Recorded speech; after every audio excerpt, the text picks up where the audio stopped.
Hello and welcome to the Emancipated Citizen podcast, where two human rights activists bring to you the stories of some of the bravest men and women out there, standing up for their individuality against authoritarianism and injustice for a more free and just world. My name is Zac And I'm Benjamin Snow. So today's topic is going to be the Kurdish region, the history of repression and genocide there, especially in connection to the borders of the Arab countries and, well, Iran and Turkey within the area, and how nationalistic, religious, and a lot of other movements have made them into the enemy, especially over the last century. We do have a special guest here today to tell us more about it, who's more informed about it, and who is incidentally a dear friend of mine here. So, Hama Zangana, would you like to start off by introducing yourself, telling us about your background, where you come from, and the topic that we are going to talk about today? Sure. Thank you first for having me here, actually. It's a pleasure being with you and discussing again with you for another time again.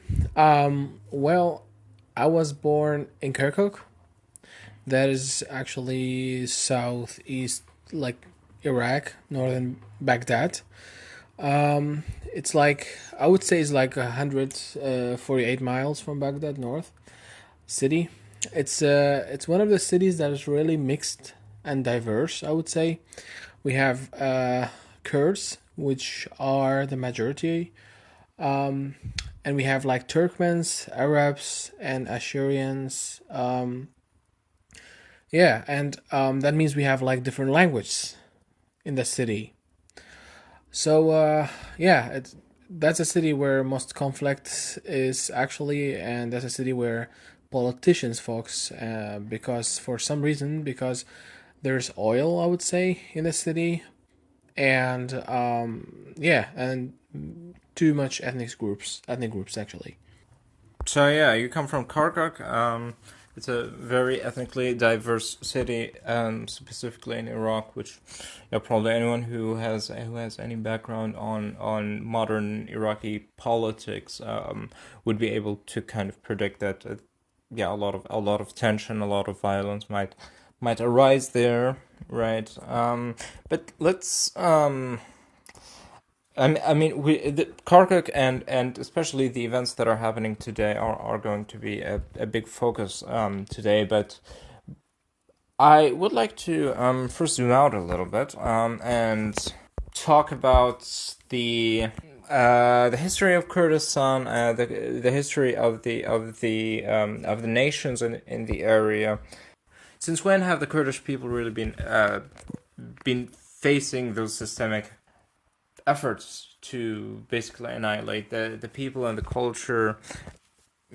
We go back in recent history, right? There's ISIS, there's Saddam, and you can think like, okay, there are nationalistic motives of conceiving of Iraq as this nation of Arabs. You can have this Islamistic motives that especially go against minorities that maybe aren't even Muslim. There, which is slightly different but not completely unrelated topic there, right? So you said before that Iraq also, or Kirkuk, has many different ethnicities other than Kurds and Arabs, right? So that's right. We have two national languages in Iraq. Yeah, so that's very interesting, because before that I kind of had the impression that the big reason why nationalists like Saddam or the Assads, for example, had a problem with the Kurds specifically is because they challenged this notion of the nation's Arab identity, right? And makes it more multi-ethnic. But you're saying here that there are also other ethnic groups with other languages and other cultures. What makes the Kurds so special and so kind of susceptible to targeting in that way? That maybe, I guess, other smaller ethnic groups aren't facing? Is it because they're bigger, they might have more political leverage and things like that? Yeah, well, basically, we make up about like 7 million in Iraq. We're about like almost 7 million people only in Iraq. And that is, we are basically kind of, I would say, a little bit separated. We separate ourselves sometime. We go like really to areas where there's no Arabs, and we basically don't engage so much. I think that Kirkuk is the only city where we talk and engage with Arabs and Iraqis, and we really know a little bit about Iraq, and that's only in Kirkuk. Like, let's say the Kurds from other Erbil, Soleimani, and other cities, they come and visit. When they want to visit Iraq, really, they will go to Kirkuk. That's a little bit. They have this kind of where people speak Arabic, where people wear Arabic traditional dress sometimes, and so you see that in Kirkuk. Yeah, I would basically say why we are more, let's say, a target for more dictators like Erdogan. I would say Erdogan, Assad, and Saddam is because we have kept like our identity. I would say we have kept like our identity really quite in a good way. I would say we have our own language, and which has nothing to do with Arabic, absolutely, and we have our own traditional dresses, music, culture, art, whatever like you can imagine of. We have it in our version. So where many like small ethnic groups, they lost it after the rise of Islam and the rise of like when the Arabs came and invaded that areas. Actually, I would say many lost it, but the Kurds could keep it.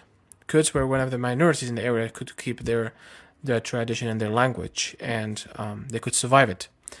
And I think because of the mountains, because we have like a Kurdish saying that says, "No friends but the mountains," and that is what it saved the Kurds from really being completely massacred and in the ancient time. But like today, I think because of our allies that time to time they stand for us, with us, for their, I would say, profits, but we feel quite lonely, I would say still. And also another fact I would mention here, it's that we are about 60 million people all over the world, about 60 million people. There's no really accurate number, but like the numbers that we know, like from our sources and everything, we are about like 60 million people. There's about 20 million in Turkey, 3 to 4 million in Iran, 7 million in Kirkuk, in Iraqi Kurdistan, I would say, in Iraq, and about 3 million also, if I'm not wrong, in Syria. So, yeah, in Armenia and Israel, like in many places we have, even in Ukraine, there's like Kurds. Yeah, we are quite a big number, and if we make up a country, let's say the national country for us, that's gonna bother many people, I would say, many neighbor countries. But for me, I consider myself a Kurdish. I am not Iraqi, I would say. I never consider myself Iraqi, not either my brothers, my family, or my none of people who I know. Like really, this Kurdish identity, we just feel like we are born in Iraq. We are born basically there, and has been occupied before we even come to the world. And yes, I'm a proud Kurdish, I would say. That's what keeps me alive. Yeah. Yeah, Yeah, do go on. yeah, and I heard that there's been, especially from Turkey, a lot of effort to say that Kurds don't even exist. Sure. Well, we existed actually in the area way longer than actually there was something that there as Turkey, I would say, the Kurds. The history, the ancient history of us, like for example, even the Islam in its like scriptures mentioning Kurds many other occasion. Like if you read, like the Persians, which they are very old and ancient, mention the Kurds, the Greeks in Greek. The ancient Greek, actually, they've mentioned many of Kurds in the area before that. That the Mongolians came and with the Turks to that area. I think even the city of Kirkuk, the Kurds lived there way more longer before than the Ottoman, like the Turks, the Ottomans. The Ottoman Empire took over the city before that, way longer before that, and yeah. So they in Turkey, the Kurds had very few rights. That is true. Like same in Syria, and everywhere else, and today as well. Like there's constantly attempts to delete the Kurdish identity. It just basically it doesn't go with their narrative. It doesn't. I believe like lots of dictators and like leaders, they are afraid because it's basically they want this pure utopia that they have, which is like an Arab nation with a black, green, like white, red flags, and like this is basically shows their Islamic Arabic identity, which is the I don't know, the green means the Abbasids, the white means the which Khilaf and that. So this mixture they want to maintain and keep, and they want to have that dream basically put in every head in there, in every school. So that's they don't want to be bothered. That they don't want people actually basically shake their beliefs. That's it is, and the Kurds are actually doing that in every country. I think they maintaining their language, they maintaining their culture, and they say, well, we are diverse, and that's true. Only we cannot only exist under this because we have existed and we were always there, and we have the right to have our own country. We are about 60 million people. We are living in the ground that we were, or grandparents were living there. So, yeah. Yeah, and if I may also comment on the on what you just said, Ben, about this argument that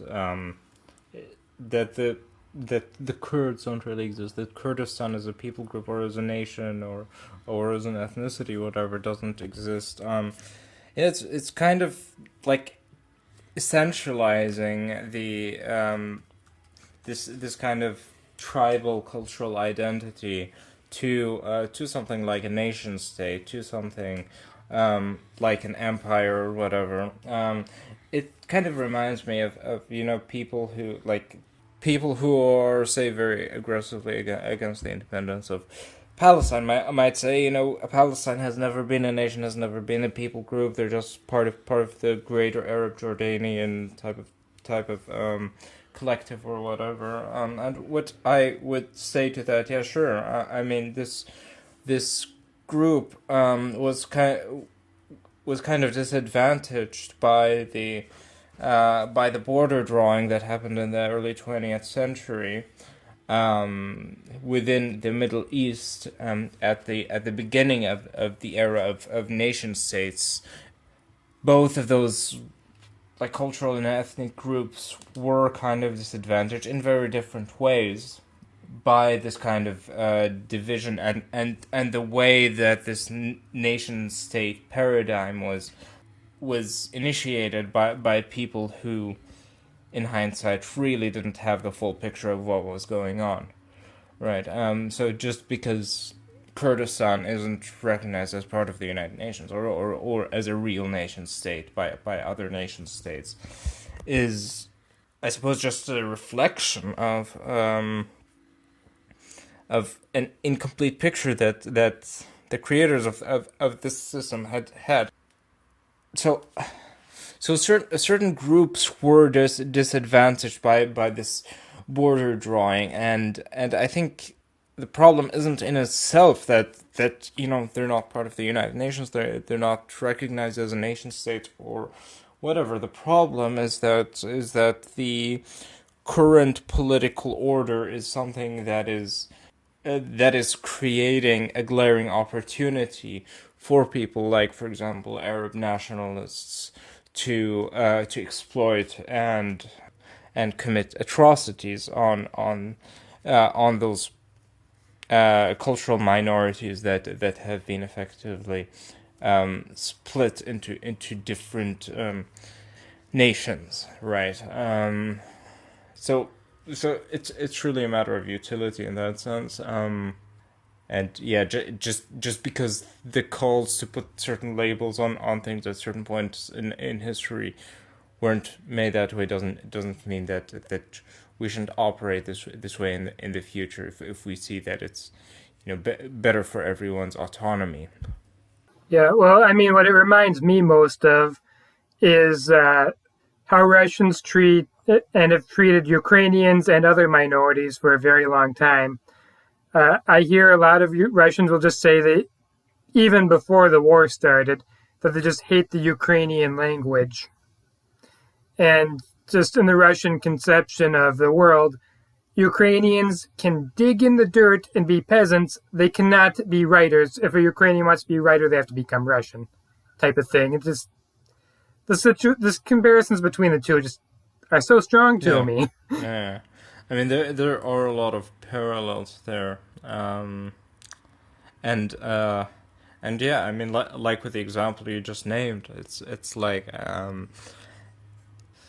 the conflict between religious groups, because they're very similar and they're kind of fighting over one identity. So with the example of specifically Arab Baathists, or basically Arab nationalists, Arab fascists, like the Assads, like Saddam, um, they the reason that they see this group as a threat is because they perceive them as appropriating their national identity of being Iraqi. So if being Iraqi or Syrian or whatever, so if being Iraqi doesn't entail being Arab, right? Then like if you can be Kurdish and you can be Iraqi at the same time, then it doesn't entail being Arab, and so you don't have this Arab identity as a nation anymore. And for some people that is a problem, right? But yeah, I mean, I'm talking about the theory of it here. I would like to hear from you, how I'm sure The that you point. probably had experiences, maybe not firsthand. You're kind of a young person, right? But within your family, I mean, your family has been in Iraq for many generations. I'm sure you've had Sure. conversations with older people, with like grandparents and yeah, people from that background who have kind of experienced the time of Saddam and what happened there, Yeah, sure. and the genocide that happened at that time. Sure. Yeah, do tell us about this chapter of your nation's history, if you will. I would like to start with my grandfather. My grandfather, he, well, we never like met. I would say, like, he died before I was born, but my father used to talk about him a lot. Um, so he basically was living also. We were from Kirkuk, so he was living in Kirkuk. We were born, and my great grandfather was from Kirkuk as well. So he was actually beside a Jewish shop, like the Kurdish, like he was selling stuff, and the Jewish man as well. So they were basically trading together and stuff.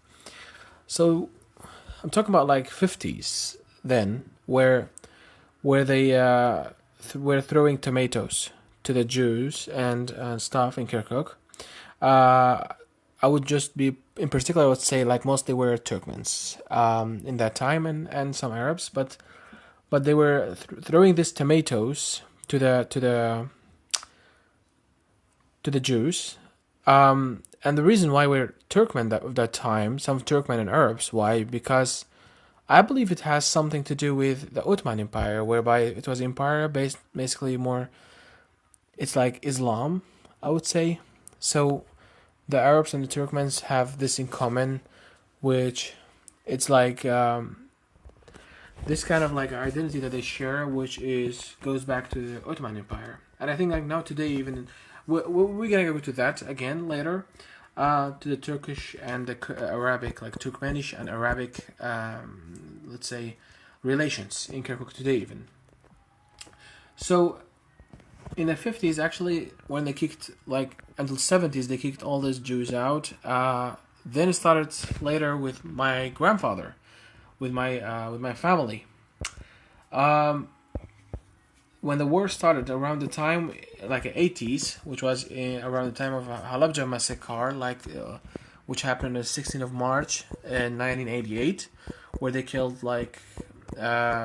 basically 5,000 Kurds. In that time already, four aunts of my father has been killed with their children. Many of my family has been threatened to be executed. My uncle, my father, he ran away from execution. Actually, somehow we managed to get him free. I'm sorry, Hama. Sure. If we could kind of go back and you can sort of so we can cut part of this out, but So you're talking about things that were happening back in the 1930s, right? Mm-hmm. Jews were being thrown with tomatoes and things like Right. that. And what was that as a result of? What was the political climate there? Did it have to do with the migration of Jews that was happening to Palestine at the time, and the early formation of Israel, and the Nazi propaganda that has been going throughout the Arab world in the, I guess, later 1930s, especially under the influence of people like Amin al-Husseini, who was famously a very close ally of Hitler. Sure. What Arab and all that, like they created with Amin al-Husseini and Yunus Sabawi, let's say. Because we know the Ottoman Empire was Sure. at an end at the first decade of the 20th century, of the 20th century exactly. So tell us a little bit, or do you know the background about the pogroms that happened, the whatever has been going on against the Jews at the time, and how that kind of spilled over to the Kurdish community? What do Kurds have to do with Jews, really? I think the Jews were mostly living in areas in the beginning they were living basically also in Baghdad. There were Jews in Basra, Baghdad, all over the city. Jews were lawyers, they were bankers, they were basically in a military minister. We had a Jews Mrs. Iraq that time was Jewish. They were everywhere, in a society, but in a time where Israel has been created, I think, and later on, this Jewish minority were facing lots of threats, especially from the in Arabic areas. And the reason why, because I believe the leaders wanted to get rid of them because of how Germany really had a great connection, I think, with Iraq. They had really, after before that, even before creation of Israel, Germany really had lots of with Egypt, with Iraq, lots of connection, I would say, about Nazis. So when that happened, somehow the leaders managed to bring the narrative that Jews are working for the U.S. Jews in Iraq, in Baghdad, in a small tiny house, are basically spying in the Iraqi government. And so we have to kick them out.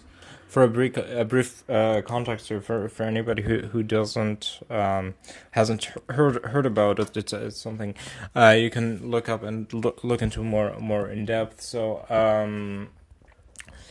during the early formation of Israel and during the Palestine Mandate under the British, there was a lot of frustration among a lot of Islamist Arab nationalists. groups that had a lot of power in the region, and within the Palestine area, the Husseini family was a very powerful one, and even such that that the head of this powerful family, Amin Husseini, was named the Grand Mufti of Palestine by the British, so he kind of had official political power there until he basically incited acts of violence against Jewish refugees coming to the area at the time.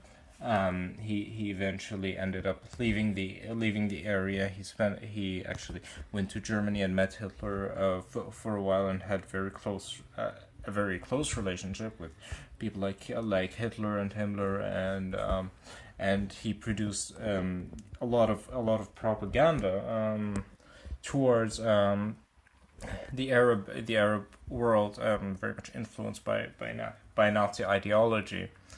And this also worked in very close quarters with groups like the Muslim Brotherhood, led by Hassan al-Banna at the time, who was also a big ally of the Nazis, and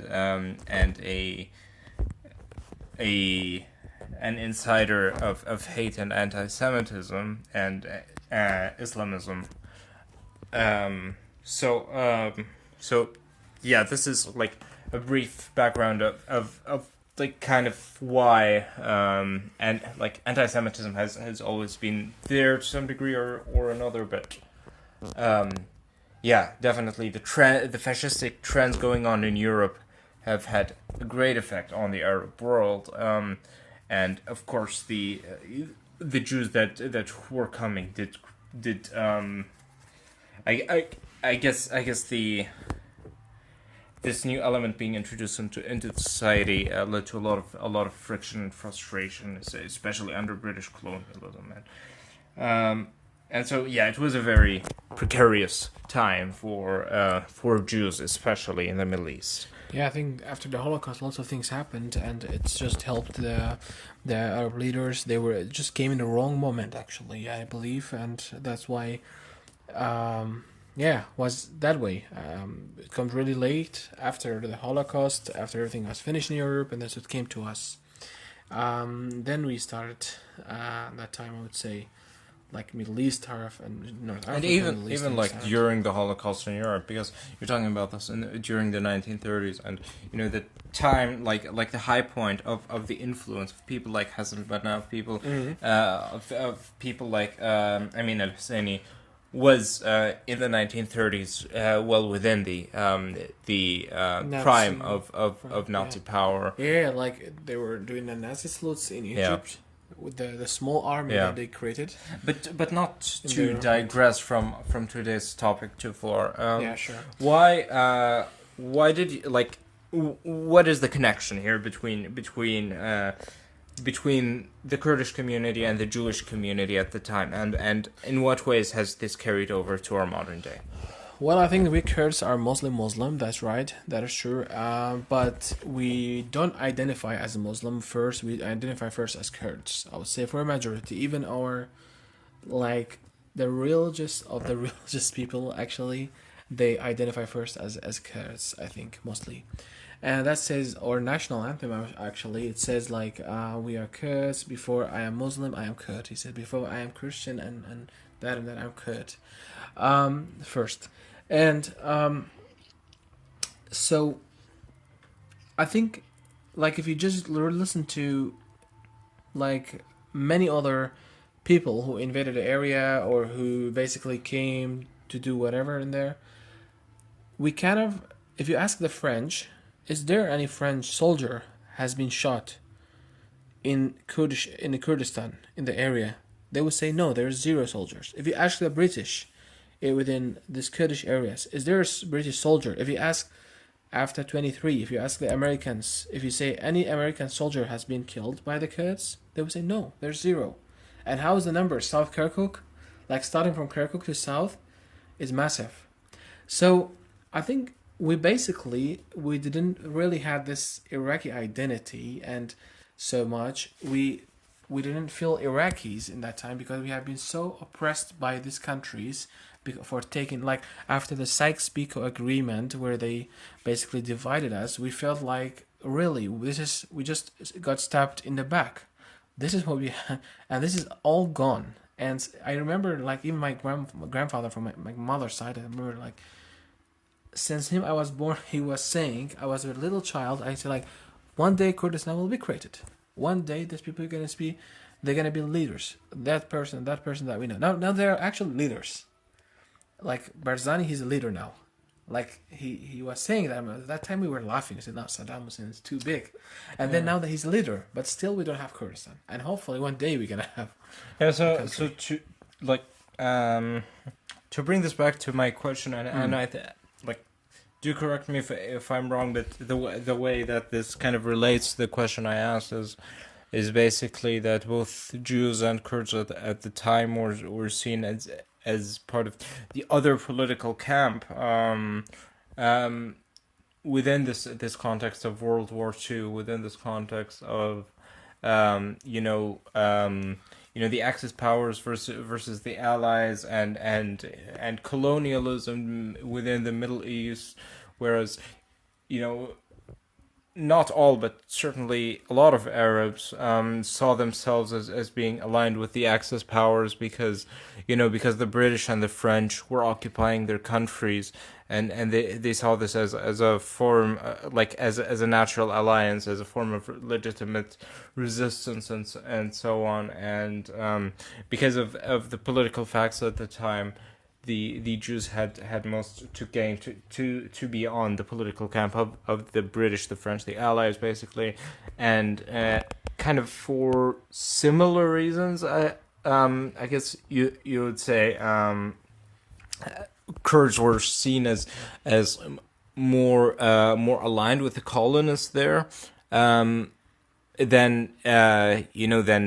the other side of World War II, basically, and weren't anti-British, anti-colonialist enough, and this brought them a lot of fury from the ethnic majority in the region. Would that be a fair reflection of your assessment here? Well, I would say yes. That's really another big thing today. Like, for example, today, in a modern day, that the state of Israel is a close friend of Kurdistan, and this is known in the Middle East. It's very known, and like for our leader Mustafa Barzani, the Kurdish leader, the father of Kurdistan, I would say, he basically traveled to Israel, and Israelis traveled to Kurdistan at that time, around the 50s and 60s, and so. Now today, like if you watch an Arab media, it's basically repeating that and this, and like Mustafa Barzani visited Israel. That's like, it's all over. And the Kurds are actually, let's say, they're betrayers. But they feel as betrayed. We betray Iraq. We betray the Arab identity. We are a threat to the country. Yeah. The Kurds actually, just because of the relations of today, what we don't have a problem with Israel as a state, for example, we seen as betrayers. We are seen that we are like betraying the state of the Iraq or whatever, Syria, or they feel like we are a threat because we are basically, we accept Israel as a country, and they accept it as let's say a country in the future, and there's sport from them, and they visit us, and we visit Israel, and therefore they feel like there's a threat, and that's not okay, and all that. If you watch it, Arab media is basically repeating all over that the Kurds and Israelis, like, that is not possible, and that's not okay. How Kurds do that, and how Israelis, Yeah, well, I hope I've answered your question, actually. But if I don't, I can add something. Yeah, I think you have. I would like to kind of move on to the time period now. At the end of World War II, basically, where like the borders were basically drawn around that time. Iraq was Arab dominated. There was this ethnic tension in the region. Um, just freely talk and let us know like your perspective about the development of those phenomena between, like, say, the years 1945 and the beginning of the 21st century, when Saddam was finally ousted and the Americans invaded and all of that. Yeah, well, I would say like starting from my parents when they were born and before that, there was always war around Kurdistan and around the area. So basically, my mother, she has been a refugee in Azerbaijan, for example. My father has been in Turkey and border of Greece and Iran. Like they have been all everywhere, like refugee really around, and for many months. Like my father has been a refugee for 9 months, and after there was an agreement with the UN and Saddam Hussein that he forgive the Kurds, they can come back in the 90s. My mother has been in Azerbaijan, and they lived in a small house with a family. They received them as a refugee, and yeah, that time, and they Can we have go seen back a hell. little bit and talk about the beginnings of the genocidal movement under Saddam against the Kurds? Because I think the beginnings of those phenomena and the warning Yeah. signs and you know um, like they're much more important to recognize, because once it's gone to a certain point, it's kind of too late, right? So how did it take off, this whole? So the whole thing actually, I would say, started with us. Like they didn't want us to resist. They want us to convert us to make us like part of Iraq. We are Kurds, and we should be Iraqis, and we should have this identity. We should have these beliefs and all that, and we should not have this Kurdish names. For example, my father had a shop, and his name is basically my father's name is Serbas. Serbas is a Kurdish name that means freedom. And I still remember, like, they came to the shop and they said, "Did you really name your shop Serbas, freedom in Kurdish?" Well, I think we should remove that. So they forced him to remove it, and I'm not sure if they gave him or somebody else, but like, and then he had to put the Saddam Hussein picture in the corner to prove that he's really not a threat. Yeah. So, and then slowly, like, where this Peshmerga were fighting them and all that, so they were actually not only targeting Peshmerga because of the threats from the Peshmerga, they were fighting every single Kurd. When it comes to art, for example, my uncle, he drawn like a Kurdish dress, like a guy with this white pants that we wear, like Kurdish dress. Then he have been in jail for that, like about almost 3 years. He had been in jail for that only. So they catch him, they put him in jail for basically attempting to draw something Kurdish, and that is a threat to a country. That's a national threat to draw Kurdish, to do Kurdish art. And then they started later with Anfal campaign. Like Anfal campaign is really interesting. Anfal, I don't know if you're aware of the Anfal, like in the Quran. Yeah, Surah Al-Anfal. Surah Anfal, right? Well, what does the word actually mean? Could you explain that? Anfal, well, the word Anfal, how can I'm not very sure actually what it does Anfal mean, but for us, for the Kurds, I would say Anfal basically, let me translate that, to be honest. Like, if I get any English, No, I mean, any translation to that, or yeah, how can I translate that? I know you're an Arab. I am an Arab, yeah. I can confidently say that I have never in my whole life used this word used in conversation, except in reference to the genocide perpetrated by Saddam. And at this point, it has become a proper noun. Yeah. Yeah, that even as Hama just searched on Google Translate, it would just give out unfounded.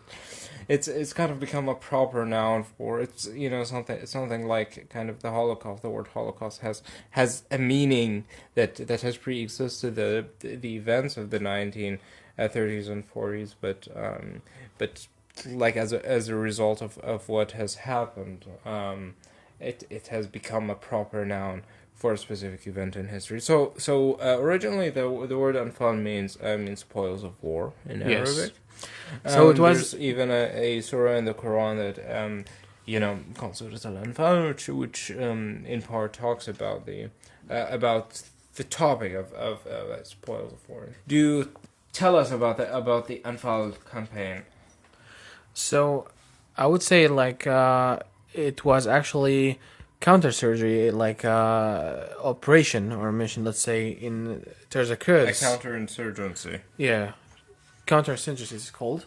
Operation towards the Kurds at that time. So basically many Kurds has been kicked out, like to exile, been chased down to the borders of Iran mostly. So mostly like people choose Iran rather than Turkey, but there was also people run to Turkey, but not to the south or to Arabic, like Jordan or Syria or that, because Jordan was at that time Baath. So lots of Kurdish actually run away to, for example, my parents in 91, they ran away, my because they were not married, my father, my mother, but like my mother, they ran away to Iran and through Iran to Azerbaijan, so they settled down there for a while until he forgave them and they came back. My father as well, like to Iran, first to Turkey, but then to Iran.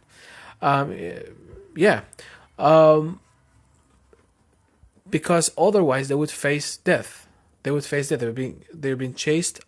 Like it was a really difficult journey. For example, my mother talks about time to time. She said like, we have seen soldiers basically robbing houses, Kurdish houses, their cars, their houses, and the stuff. So they will take the man, beat them up, accuse them of working with the Peshmerga and all that. So we basically had to go north and north and north. So I am really sorry to interrupt you, but I would like to define some terms that have been used here and a little bit of background for people who might not have much of a background on the topic. So the Anfal campaign was a counterinsurgency effort, as far as I understand, as a response to the Kurdish Democratic Party, the KDP's Patriotic Union campaign, or like a guerrilla fighting campaign towards Kurdish independence from the bigger Iraqi regime. The Peshmerga were the guerrilla fighters during that insurgency.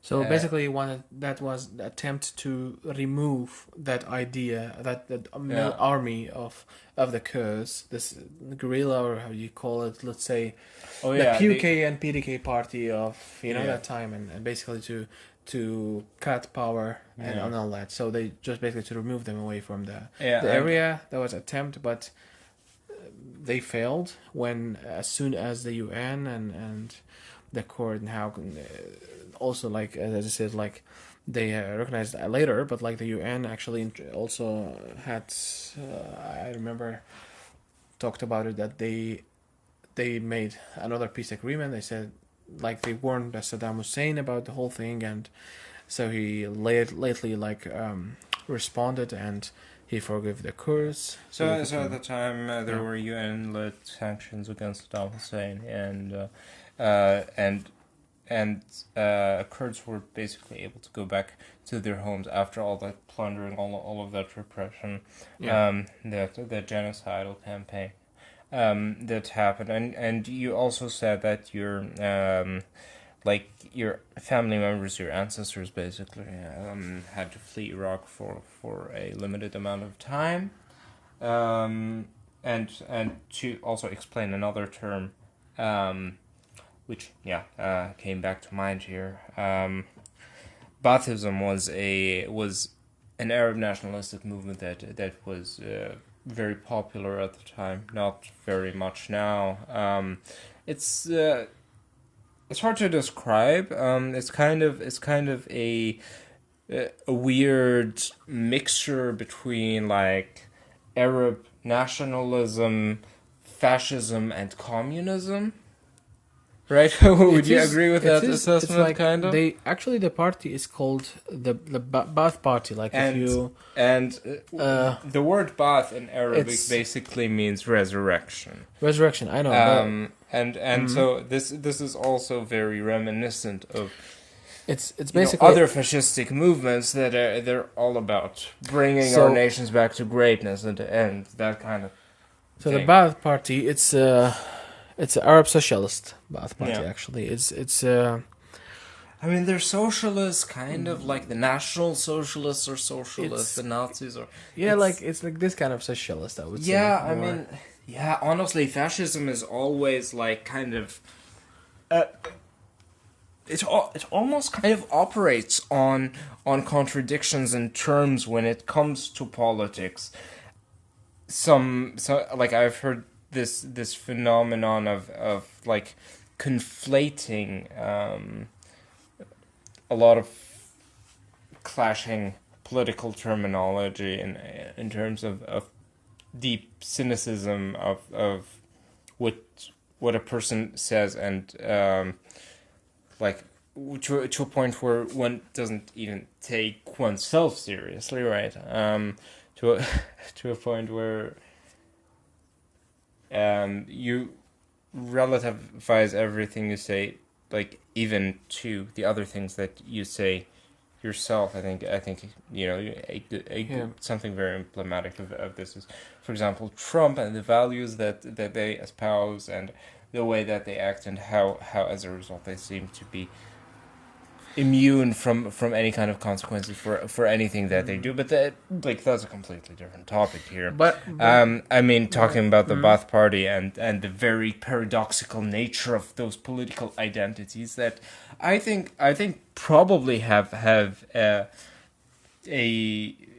goal at their heart to undermine the normal political process. And make it so that the political process isn't even possible and power is concentrated with basically one person.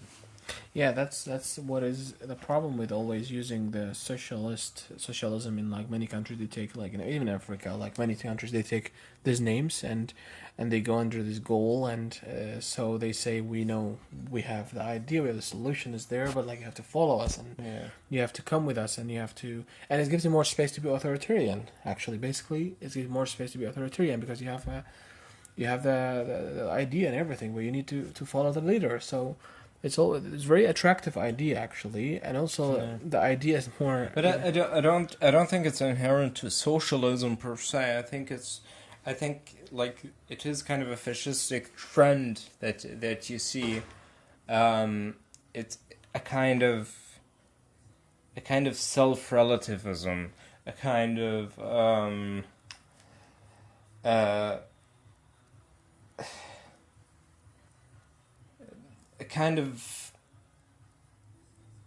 almost intentional contradiction in political terms.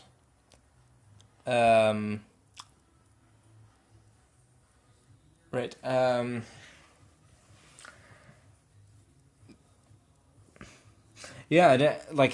don't think socialism is a necessary component to that. I think it's. Well, it's really about kind of boiling down all of those political ideas to a person's character, and having political decisions come down to autocracy and demagoguery, and in the end, like at their most extreme forms, the political ideologies in themselves aren't supposed to make sense, because if it's a sensible political ideology that has a concrete program to be followed, then theoretically anybody can implement that program, and you don't need this specific leader of Hitler or Saddam or whatever. Like many people can do this job, or Stalin, right? It is about kind of boiling down the politics to the person, and making the political ideology in itself be something almost intentionally nonsensical. That would be my assessment of it, and. I mean, socialism in itself. There are many forms of socialism that are very far from authoritarianism. But yeah, as far as Baathism goes, I think there are a lot of very reasonable parallels to be pulled between, Arab socialist Baathists and German nationalist socialists. Like they even kind of rhyme. So yeah. In any case, yeah. Do go on. I think that's enough on Baathism, and how Jordan and Syria and certain places, like people weren't like Kurds had also a problem to go there for the same reasons. So after they came back to Iraq, how was that? What was the situation like at that time? I think there was this tension, of course. We were basically, I would say, my parents say, like they felt like literally as a lower than a second class citizen, basically. And some of the homes have been taken and stuff. For my grandmother, for example, they have lost lots of things. And then back then my father also had to serve in the army, forcibly, of course. It was obligatory. And I remember he was telling one time, I was talking about this with some friends, and I was present as well. He said, like, they told me, like, well, you're gonna join, right? He said, yeah, I'm that and this and that, but like he said, yeah, but you know that you have 5 sisters, right? He said, yeah, I join. Yeah. And so there was no chance of running away, no chance of doing anything. He had to serve and go to fight 2 wars, Iran and Kuwait. And so, like many other Kurds who were living in that areas, where was the Arabs, like the Iraqi Arab of that time, had control over so much. So it was quite difficult situation, like for us, I would say, for Kurds, and still actually difficult to our modern day, now to today. What was about, it was like recently, I don't know if you guys are aware of that, but what happened in Kirkuk, for example, what happened in Kirkuk was quite sad. That in Kirkuk now, the Kurds have, since like 2017, the Kurds lost the city. No, there's no more presence of Peshmerga in Kirkuk anymore. So now the Iraqi army took control over the city. The whole city, Kirkuk, and the areas around the state, in the province, I would say. So now the Iraq, what is really sad for the Kurds, and what is really makes it more complicated for us, it's no longer only Iraq and Iraqi cabinet that's who's leading Iraq. Now Iran is the brain of Iraq, I would say. Now we have, like, not only the Iraqi army, now we have many militias in the area who are in charge for like almost everything in the city when it comes to security. So there is no Kurdish flags in the city anymore than used to be. We don't see any Kurdish flag. We don't see any Kurdish having any authority over the city or represented by the police is no longer Kurdish. In the city, like before 2017, we used to see police at least with Kurdish flags and some of them with Iraqi flags. That shows diversity. There's it was an area where it was really Kurds and Arabs could like Iraq and Kurdistan was leading, but now it's only Iraqi populated area. It's Iraqi under Iraqi control. Yeah, well, the situation got really complicated, and now again, so there was some hope.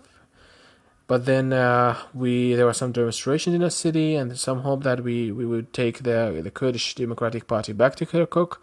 So now still there's nothing, there's nothing that much that is actually happening, and we hope that to see that a Kurdish representative actually comes back to the city, that we feel like a little bit represented, that a little bit of I would say. Yeah, somebody it's basically there and not this Iranian militias only. Yeah. I hope that I was basically it's just like it's a big topic, I would say, and I'm going on it, but like it's really the big topic especially for the ones who who are not familiar with it.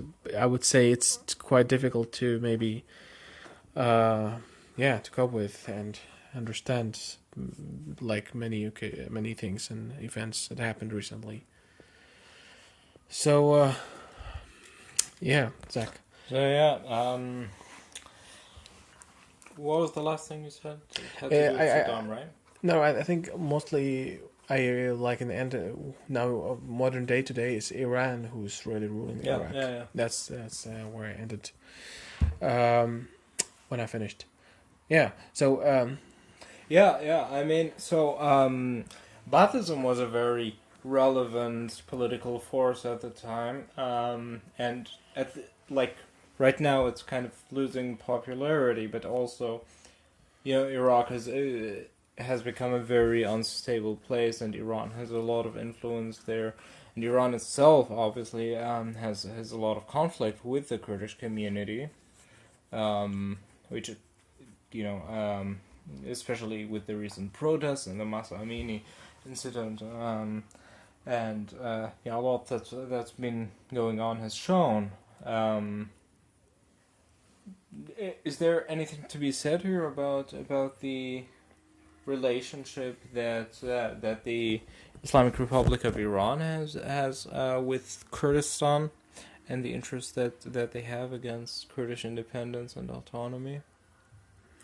Well, I think, there is actually lots of attempts that from their side within their region to not allow like any of whatever Kurdish is. Like as you said, like mentioned, this recently it's been really way more strict than it was in these Kurdish areas. It was already so strict and all that, and now they are actually giving authority in Kirkuk, the power to the people in this area and to the militias now to deal with the Kurdish. Now they have army there, like Qasem Soleimani, for example. He was basically he made the city into hell, really. Like in that time when he's been assassinated, but still there's they have way more people than there was only him. So he basically had a big role for the Kurdish. Like when he got assassinated, we were literally like really happy. It was like basically on that day, me and everybody, my mom, I spoke to her like we were really happy. It felt like okay, something is gone at least now. But I think we were wrong. That had been replaced, and now still there's this pushings from Iran towards the Kurdish in the area. It sounds like now the world has way more problems. Now, what bigger threats currently and we don't know where it's gonna lead. So now the smallest thing that actually the least thing that's gonna worry them it's the Kurds probably I think around the world, since Russia, China is having way bigger plans for the world in Africa and everywhere else. So that's really a big. Personally, I feel like this is really a big concern for me. To be honest, this is where we're gonna go because I believe that without our allies, without the West, we would not exist because now today we would be really wiped up, wiped off like from the whole area. And I mean, I think that's a very interesting perspective. Especially considering first of all the like after the American occupation, the people in power changed. The government was very much dominated by Shia Muslim, which were anti-Ba'athist at the time, and seen as more conductive to stability in the region. Right now, of course, you have a lot of Iranian influence, and Iran is obviously not a factor for stability, not a factor for peace or ethnic harmony or anything like that. Obviously, right? It almost seems like whatever decisions are made by Western powers to give this group or that group control over this nation state, they're gonna find a way to put their boots on the most vulnerable ethnic minorities in the region. I think also a very interesting perspective that I have gained through the many conversations I've had with Hama is the fact that things like the U.S. invasion of Iraq do have a lot more dimensions to them than I think many of us would care to admit, or like it's really easy to conceive of at the same time, right? I have for a very long time held the view, and like to a large degree kind of still do, that the U.S. invasion of Iraq was it was a farce. It was something that was based on completely made up grounds when it comes to mass destruction. Weapons of mass destruction, connections to Al-Qaeda. To Al-Qaeda and so on. The U.S. government at the time kind of trying to present things as though Saddam was posing an active threat to them, which in hindsight we can see obviously was not the case. And based on that as well, it's also kind of an easy conclusion to draw that in fact the U.S. Invasion of Iraq was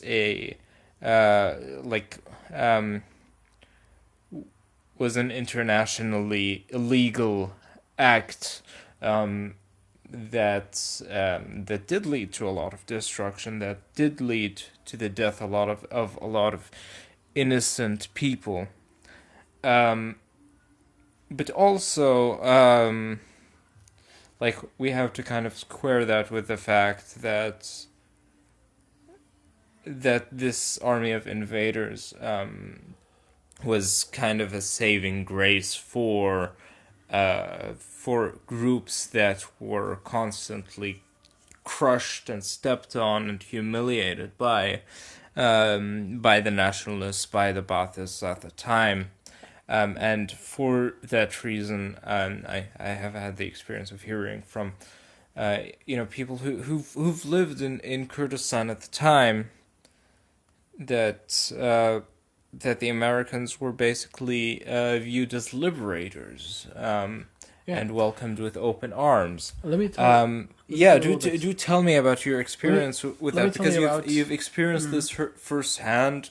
you've had firsthand contact. You've worked with like American soldiers, Yes.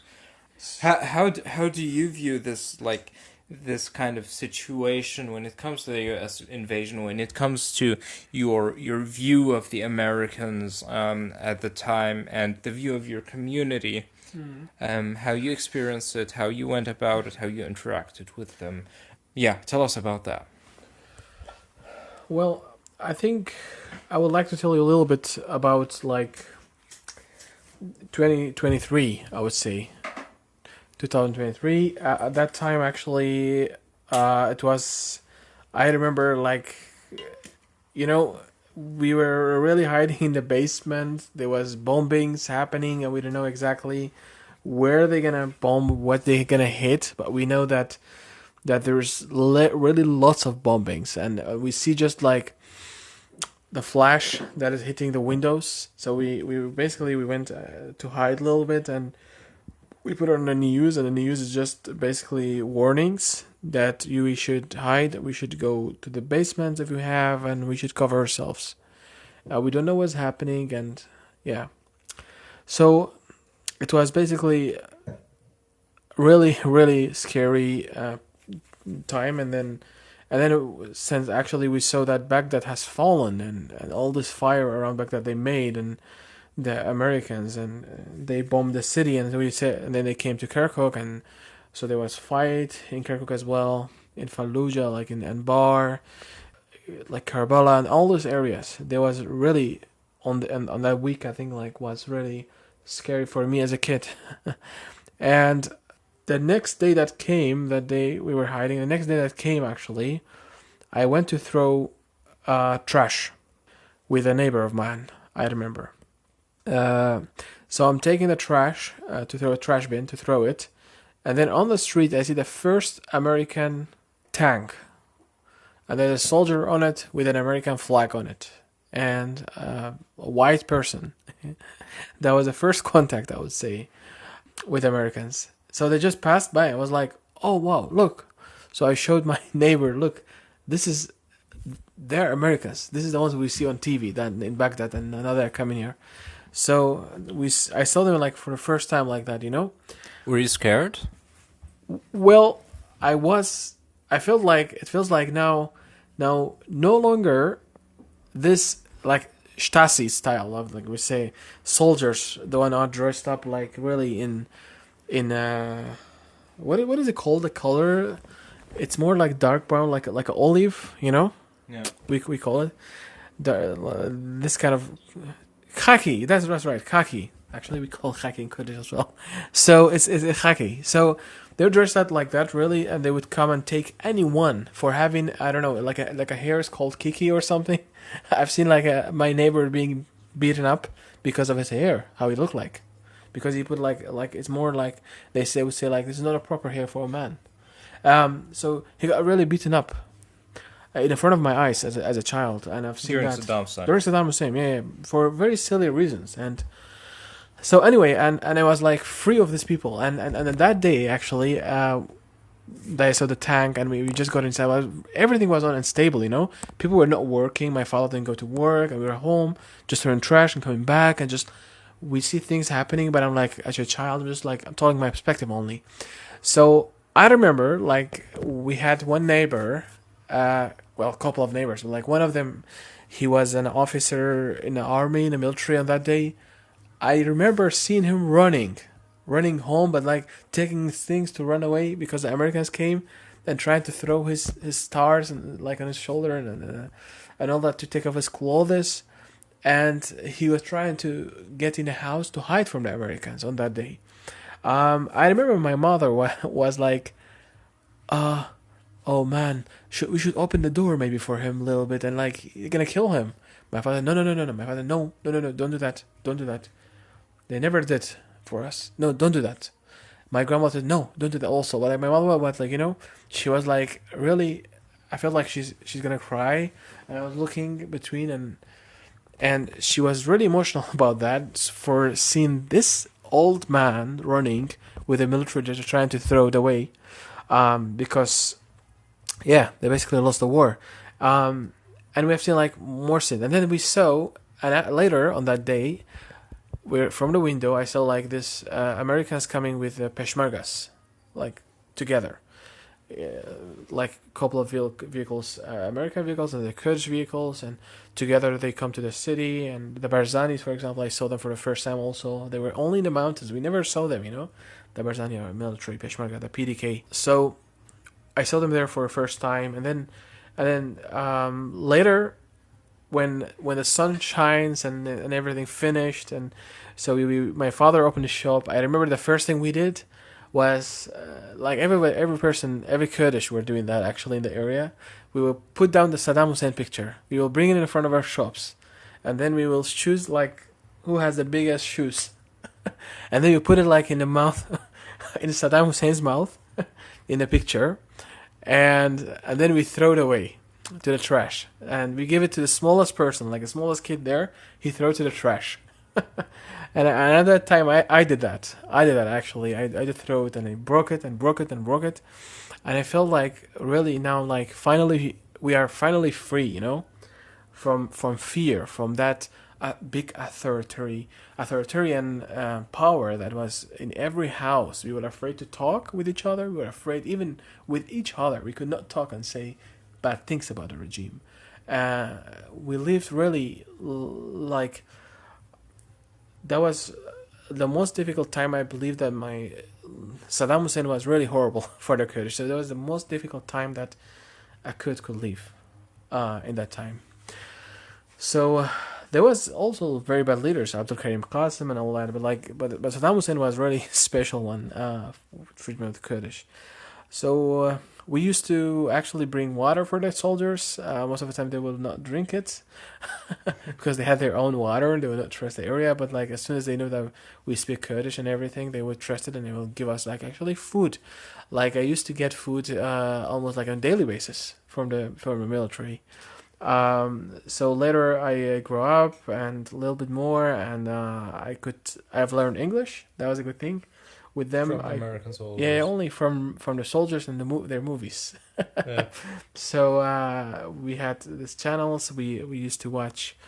We used to watch lots of Hollywood movies in that time, and so on the Nowruz, on the Kurdish holidays, they used to come to us basically when they see some Kurdish sitting and celebrating or something. So they would come to us, like to our families, and we sit together to eat. So they would come and say, could we share? Could we eat? Could we share? We bring you something and you give us something. We would do that. So we basically, even time to time, we used to exchange like weapons. So we try like their guns, they try our guns, like because we were that time after the war, everybody was basically armed, I would say. So we had more AK-47s and they had like an M4 and stuff. So we used to. We basically they would show us like the bullet, how it shoots and what's the effect and this. So they were pretty chill in that area with the Kurdish, I would say, in that time. And they would dance with us, would make pictures and send pictures to their families with us, and we would do the same as well, like make pictures of them. I think in Kirkuk I have some pictures. Somewhere in my old computer. I don't know if I can ever put it on again, but yeah, I think that was my perspective. I think that was a different perspective completely from a perspective of somebody as a Kurdish in Iraq who lived in Kirkuk. I think that's one perspective. Would you say it's fair that your community would you say it's a fair assessment to say that your community greeted the American occupiers as liberators at the time? Oh yeah, definitely. Of that time, I would say yes, surely. Today, still, it's the same case, but like we have opposition of the Kurdish politics. We have very opposition from the people as well. Like they would say no. They would say no. That time was better. Because of how much corruption and everything that's happening now in Kurdistan as well, there is actually. There's some counter voice, but I would say majority, like almost everybody that time, everybody. I know no single person who would say, well, we are not welcoming Americans. They were everybody that time welcoming Americans to their homes as well. like I know some of my many cousins that actually welcome the soldiers to their homes, to their houses, and they used to love the falafel, for example. They would eat 3 sandwiches over each other. That was one thing that actually some of them were shocked at that time to see a very huge human being. Some of each other were very huge, and we are normally shorter and smaller, I would say.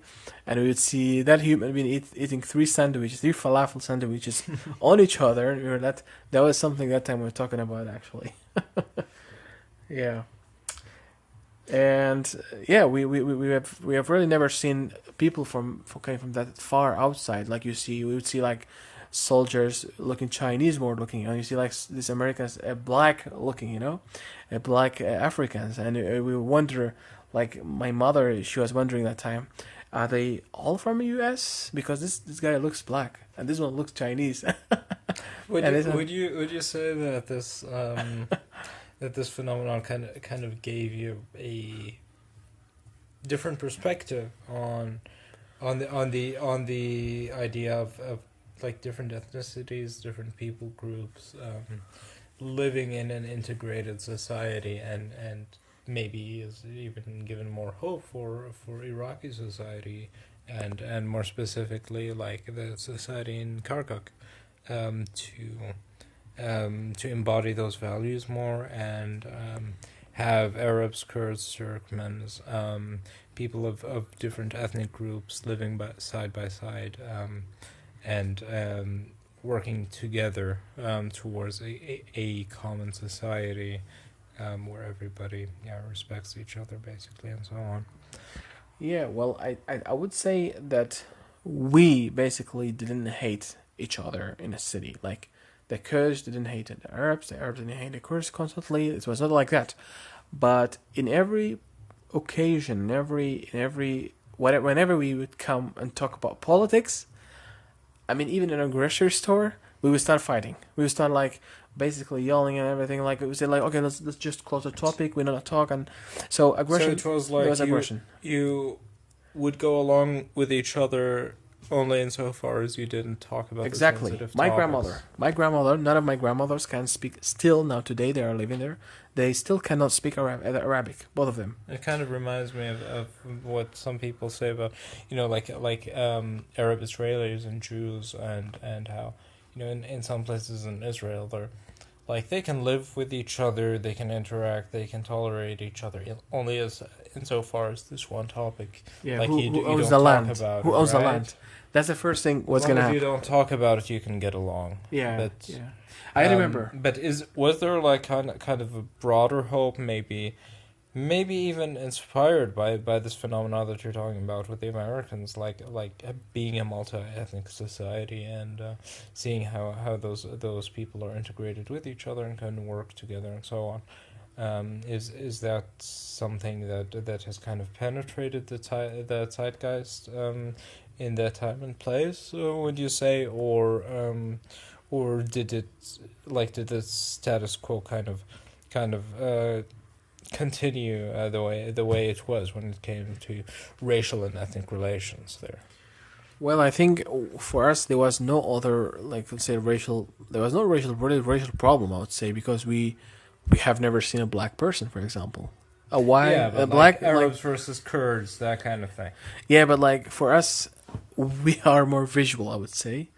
Whoever looks the same is like fine, okay. I would say in that society so we didn't know it was really a racial problem. We didn't know so much about that. Like we didn't have so much opinion like on that. Yeah. So you don't think those two situations can be like kind of be compared to each other 1-to-1 in that sense, and yeah. So. It could be, but I think it might have given to the people actually. But honestly, I think. When I never thought about this topic when you're mentioning, to be honest, before earlier than now, like you made me think about it, but I really never thought about this perspective for me, like me personally. I don't know, like maybe I believe now, like I'm thinking about, like I believe that I've changed actually the idea, like okay, for example, US is a diverse and they succeeded in doing that now today, at least. and it's a good example for us to live. And we are actually living already like with each other in a diverse city, and but only when it comes to politics we don't agree, and because we say this is our land, they say no, it's our land. So the Kurdish are saying it's our land, and the Kurdish and Assyrians don't have so much problem, but like Kurdish and Turkmens and Arabs have a problem. So the Turkmen and the Arabs, they would say this is Iraq. This is Iraq's land, and this is Iraqi soil.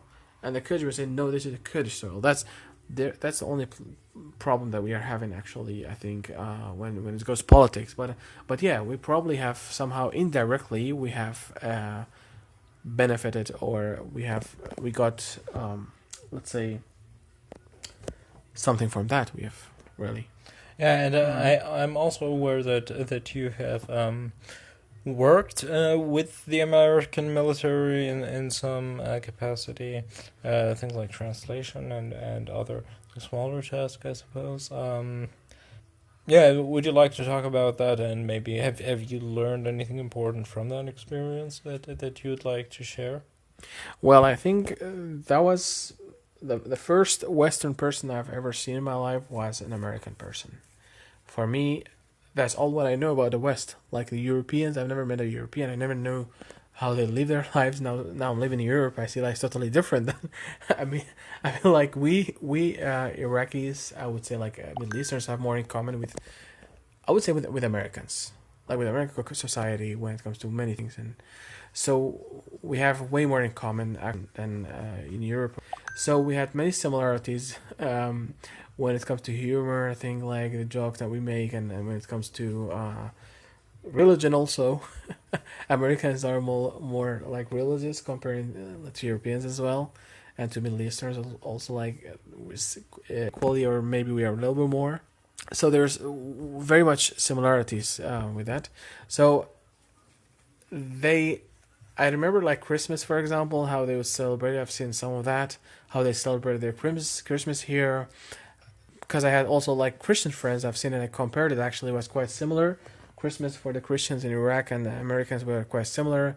I've seen how they have pictures of their wives in a Humvee, in the Hummer, in the car. Like, it just gave me lots of different perspectives how a man can have his wife's picture in his vehicle with all his mates. In my kind of a cultural context in Saudi Arabia, there's also something that is kind of alien to us, right? Like, yeah, and his wife, like their wives were half naked. It's almost like wow. if you even know my wife's name or my mother's name, that's like, that's already something big, huh? Yeah. So so I would never be able to imagine that happening in that kind of society, certainly. What about the work? Like, have you worked with them directly? Yeah, I worked with them, I would say, through my uncle. My uncle was, somebody trusted, I would say. He worked for them, and so basically he assisted them, like, to provide them, let's say, whatever their need is. For example, let's say they need TV, they need a fridge, they need this kind of thing. So he would provide it, and they need translation, that they need... they need a taxi, for example, to go in a city, even undercover. There would have been times. Yeah. He would basically provide that. He have done that. So he made really way more things that I may not be allowed to say, but like he was really, really something to them. I don't want to get into trouble, but with my uncle. Yeah, I mean. I don't want to make his life like... in short, I guess it could be said that for a lot of individuals, at least objectively, those events, the American invasion and those interactions have brought a lot of value to a lot of lives. Like, even if I do still hold to the view that overall, like, it might have set a very bad precedent and had a lot of victims and a lot of people have suffered unjustly because of it, and that it is essentially an act of aggression in the broader sense. I don't know what your perspective on this is. Well, I think in the end of the day it was kind of positive, to be honest. Like Yeah. how they could, how with that they did teamwork was really interesting for us. Like I mean, for you, yeah. In the broader sense, in a though. broader sense, it's quite actually difficult to say Yeah. when I think about it, because I was younger, way younger, in that time. Yeah, and After like 20 years. there's also no way to really know the subjective experience of other people in other parts of Iraq and the way that they were treated by those people and so on was right. But generally, I can tell you that they were really lovely to kids. Yeah. They were very, very lovely to kids. At least where you were. Where I was, that's true. Actually, Yeah. at least where I was, and in other areas they were trying, like they were.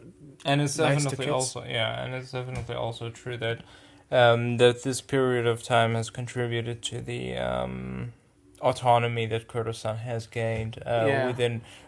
within the state of Iraq. Yeah, the self-governing has brought a lot of freedom to those people, and rightfully a lot of people do really truly appreciate that, especially after what's happened with Saddam and all of that. Do you think that the kind of government that was formed after that, and the time that the Americans left, and how over time the Iranians gained increasing influence over Iraqi government, and then obviously you have the horrible development of ISIS and the subsequent genocides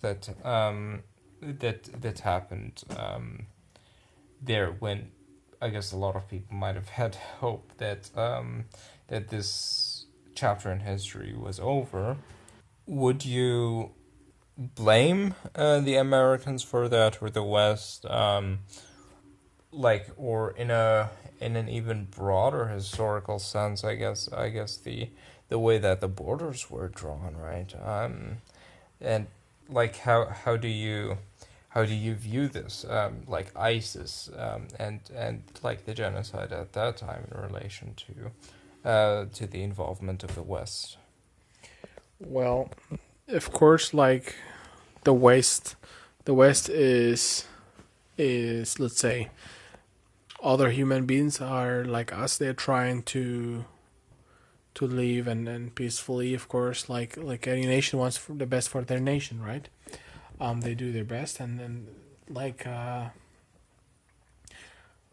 would say that, of course, for us as a Kurdish, that was not a good thing. What happened, that the borders are drawn and we were split basically like a sandwich, 4 pieces, to 4 areas, on 4 area regions, on 4 countries.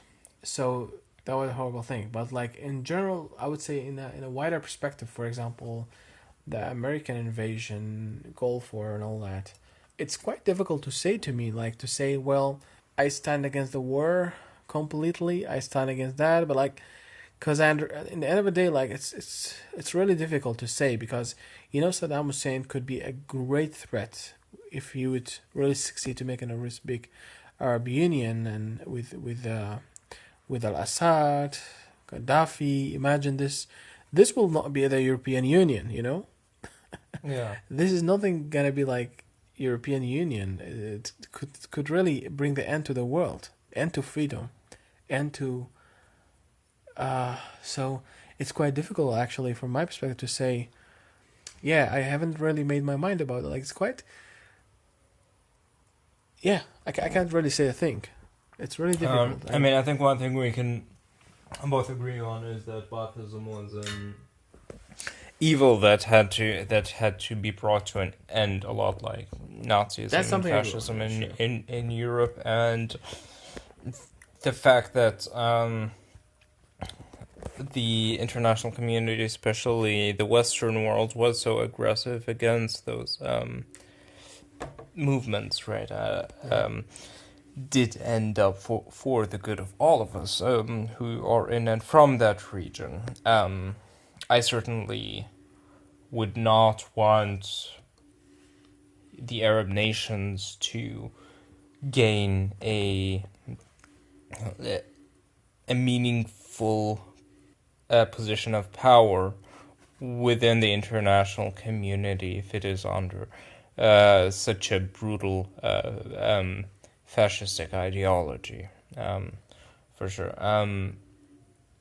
And I think it's also a fair point to note that, yeah, there's really no way to predict something like ISIS back in 2000 or 2003 as something that can happen. What can be kind of foreseen is basically, yeah, more unstable government structures and things like that. We could predict Which yeah, I also wouldn't say it's fair to entirely pin on the external factor of like the Americans or whatever, when there are a lot of internal problems that have contributed to that issue. Right. So yeah, I would also say it's a difficult question, but certainly one that is interesting to think about there. Moving on to the time after the American presence was gone, basically, and ISIS started gaining ground in both Iraq Yeah. and Syria. So And yeah, how did people around your community? I mean, I know probably at the time you weren't in Iraq anymore, right? well, when ISIS was there, that was 2014. I still was in Iraq. You were in Iraq. I Yeah, was still in Iraq. tell me about that time. So I can tell you a little bit about that. So there was already tensions with the Nur al-Maliki, the like prime minister then, with Iraq. Actually, there was also a threat that time against Kurdistan in 2011 already. So there was lots of Cold War, I would call, in that area between Iraq and the Kurdistan. So we knew somehow that something gonna show up, but without actually like this path people, the leaders and members, and really they were very faithful to their to their party even after the war. Actually, they would always say like, and they had their channels online, or they would speak somewhere on radio or somewhere from I don't know, from Russia or something. They would say that we will come back and we will rule Iraq again. That we will never. Saddam Hussein maybe is gone, but we are not gone. We're gonna, all those threats, like the Nazis today, probably. I would describe. So we knew that most of them actually, like some of them, I wouldn't say most of them, but like some of them went to Afghanistan that time to join Al Qaeda to fight. So. And we knew that the other half was actually in the prisons in Iraq.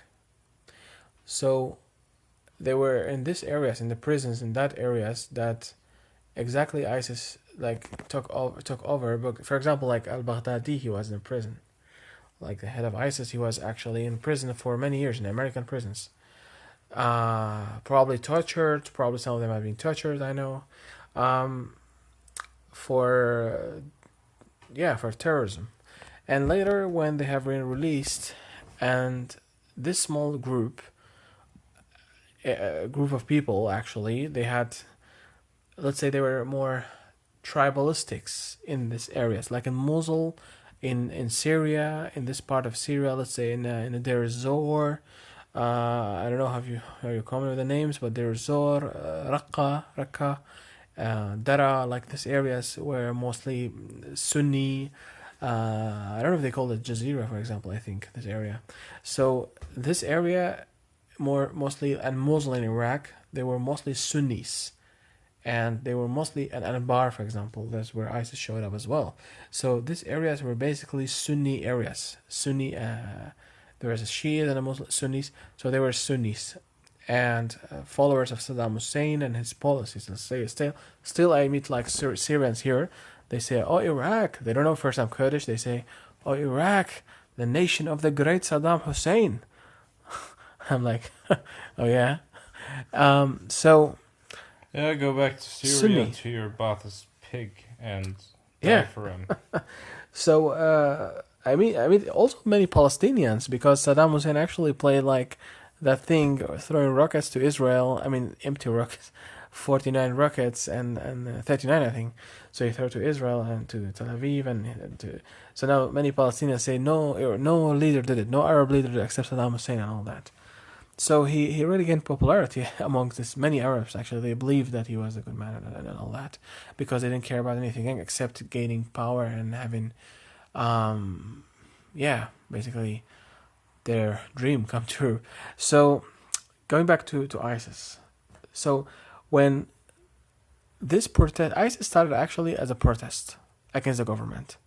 So basically, there was every Friday, bunch of people, Sunni Arabs, will go to pray together in public, you know.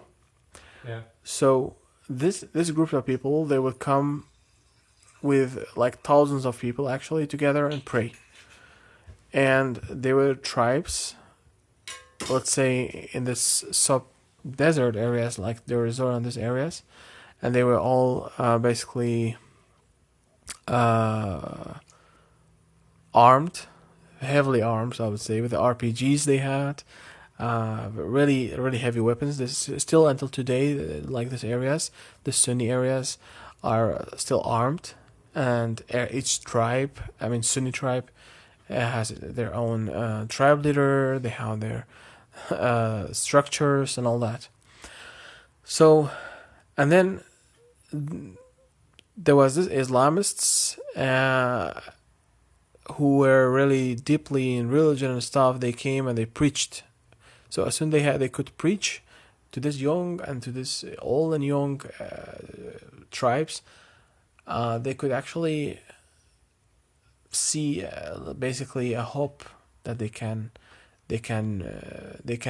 be one from Iraq to Syria.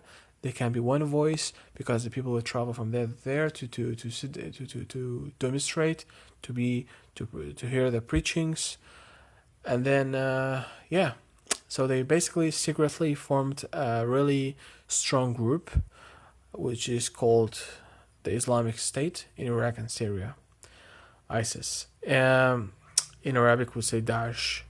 So suddenly, as we see in the video, like we have probably many of us have seen, the al-Baghdadi suddenly shows up. So somebody shows up with the name al-Baghdadi.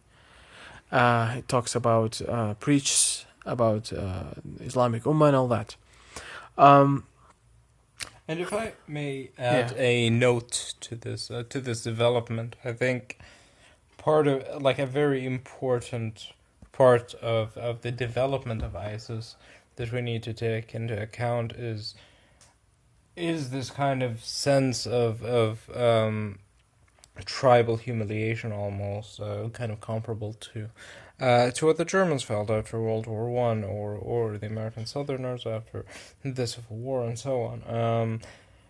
That we were kind of robbed of our glory through the Caliphate and Sharia law and the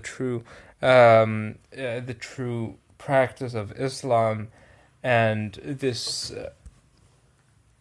ideology went unchecked. This ideology of dominion and conquest and revival, going back to God's law. It's something that in Iraq and Saudi Arabia, like I was also in a community that was kind of diverse from the Arab nations. I knew a lot of Jordanians, a lot of Syrians, and so on. And this idea of reviving the caliphate and the true Sharia and having an empire again and so on was very strongly pushed and very popular with a lot of people, and for a very long time, and because it went unchecked for so long, a lot of people, not only from Iraq and Syria, but from Chechnya, from Saudi Arabia, from Egypt, from Belgium, from everywhere, came flocking to this pipe dream of a um, of a state structure that is neither feasible in the modern world nor in alignment with our universal humanist values, and has led to such atrocities that as to um, as to scare people away from this idea for probably the foreseeable future too, um, in my assessment at least. So, so we basically no. I think you are actually making a really great point, and what I see also in now I'm living in Germany for with the Nazis as well, like this idea that's always circulating, and like we passed, we were great, and that's actually why Second World War, for example, like started with Mussolini, Italy was so great and all that, and Exactly. also like how Germany was so great, and now Jewish are doing that now. The minorities taking over, like I don't know, Freemasons conspiring and gays and all those new things that they're bringing in the Jewish and all that. So There's something very paradoxical about fascism and fascistoid ideologies, that I have heard described as a combination of collective national humiliation and and the delusion of being all powerful at the same time, which is of course also kind of a contradiction in terms, which seems to be a very recurrent theme when it comes to um, uh, fascism and how it works in general throughout history and throughout like societies for some reason. Um, yeah, maybe it is an essential element to this kind of political movement. And how the enemy is always simultaneously an existential threat and pathetically Yeah, inferior. yeah, exactly. As this movement kind of gained ground, would you tell me about like the conditions and reasons about around which ISIS has come in conflict with Kurdish regions and communities, and especially like I suppose as horrible as it is, it's kind of simple to conceive of why why ISIS has chosen to target Yazidis specifically, because they're not Muslim, obviously, right? And non-Muslims, so they are the and they're not worst. Christians or Jews Yeah. either, so they're not people So of the they book, so are. they can be enslaved and so on. That's right. And they obviously also don't want to have non-Muslims in their societies. But I would also kind of raise the point that Arab Christians, or yeah, well, I suppose they're seen as people of the book or whatever. They're kind of less vulnerable there. Um, uh, yeah, so I suppose them being seen as kind of pagans is Basically, kind of an explanation for why the Yazidis were targeted specifically. Was there an even wider kind of movement against Kurdistan as such? And would you tell us about the kind of yeah, conflict that Kurdistan and ISIS had, uh, and would you agree with the assessment that ISIS has also perpetrated or attempted to perpetrate a genocide against the Kurds per se, as opposed to the Yazidi religion in an isolated sense? so it's Yazidis. Basically, I would say Yazidis, basically Kurds. Kurds are Yazidis. These are Kurdish. They speak Kurdish. They're the language. But there might be actually some Yazidis will differ with me. They would say no, actually, we are we are Yazidis. We lost our language and everything, but we were never Kurdish. But some Yazidis also agree with me. They say it's really quite complicated. Like it's 50-50, I would say. Exactly 50-50. Like I met a lot of Yazidis. They would say that we are Kurdish, and when we go back to history, we just find like Kurdish. So that's what I believe they are actually also Kurdish. Like some converted to Islam, some Jewish. So Kurds are very diverse, I would say, throughout history. Zoroastrian also, we have like lots of Kurdish. So Yazidis were Kurdish, and exactly for the reason that you mentioned, where has been targeted, and they were also living in these areas exactly where ISIS took. The villages of Yazidis were exactly there. On that, it was in their map. So Yazidis basically, this is the center of Kurdistan. So Yazidis live in the side of Kurdistan, of course, and then there's different Kurds. Like of course we have like some Shia Kurds also, like very small, tiny minority left of them, but like there's some Shia Kurdish, and there's Yazidis in there, and then there's like I would say we have like these Kakai, so like we have really like different ethnicities. Christian Kurdish, we have some Christians also. They speak Kurdish in this area in Erbil. They live in for many centuries. But then majority like Sunni Kurdish, which are the majority, I would say. So they are living in Erbil, in this area, so in the center of Kurdistan. So they could actually reach the Yazidis. They were exactly on the border between Kurdistan and the Sunni Arabs. Would you say that the conflict between Kurds per se and ISIS is kind of a spillover effect from the monstrous targeting that ISIS has carried through against the Yazidis specifically? Do you know what I mean? No, It's exactly. it's basically like so ISIS sees the Yazidi community. Oh, those are pagans. Those are infidels. We're gonna attack them. We're gonna enslave their women. We're gonna rape them, and so on. And so as a result, other Kurds as well that maybe aren't Yazidi, see this as an attack against them and against their community, and as a result, this animosity kind of spreads, and so the conflict becomes more one of ISIS kind of committing Kurdish genocide against Kurdistan per se. Yeah, Kurdish is that Kurds are diverse, and that's very scary to their identity and to Iraq as well.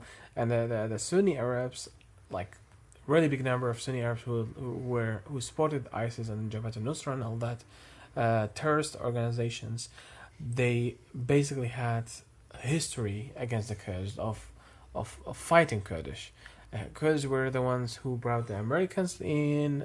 Kurdish were the ones who actually became reason to execute Saddam Hussein and all that. And so I mean, I believe Kurdish were also the reason why they were like how. Let me tell you how it worked. So the Peshmerga, the Kurdish army, it's a national Kurdish, let's say border guard. The Peshmerga is the national army of Kurdistan, basically. They're called the Peshmerga. So they basically would fight, and then whenever the fight gets really heavy and they cannot survive, so whenever the fights get really heavy and they cannot survive it, I would say they would call the allies, that Germany or France or US, they would bomb them.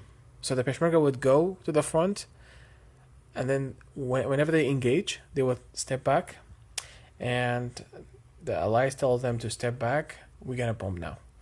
So the Kurdish were the reason why ISIS has been bombed over and over and over. Like since 2014 until today, still for the same reason why ISIS has been actually, until recently, was like really there was big wars until Baghdadi was alive. So it was a reason why ISIS has been bombed over and over. That was the only reason why, because the Kurdish were fighting ISIS, and that was the only force that was fighting ISIS beside the allies. I see.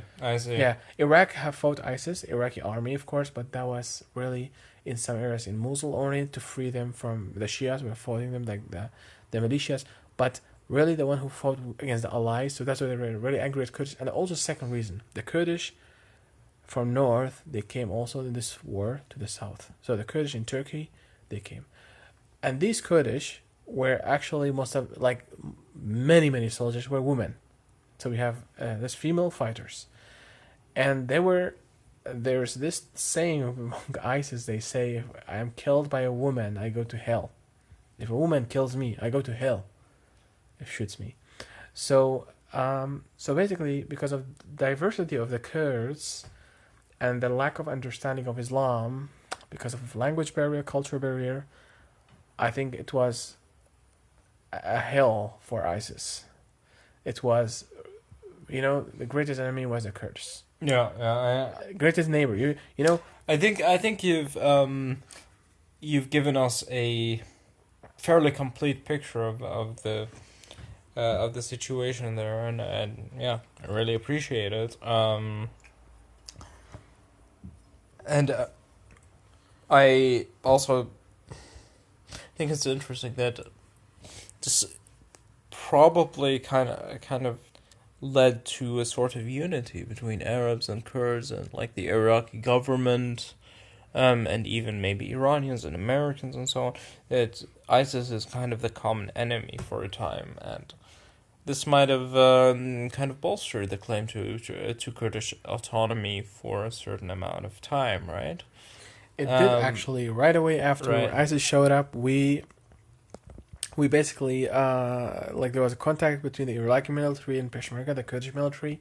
So they collaborated a little bit shortly, but but then things again got fucked up. Yeah, but I mean after ISIS lost all of its territory, things slowly, like this unity slowly started to disintegrate, right? That's right. So we need another ISIS?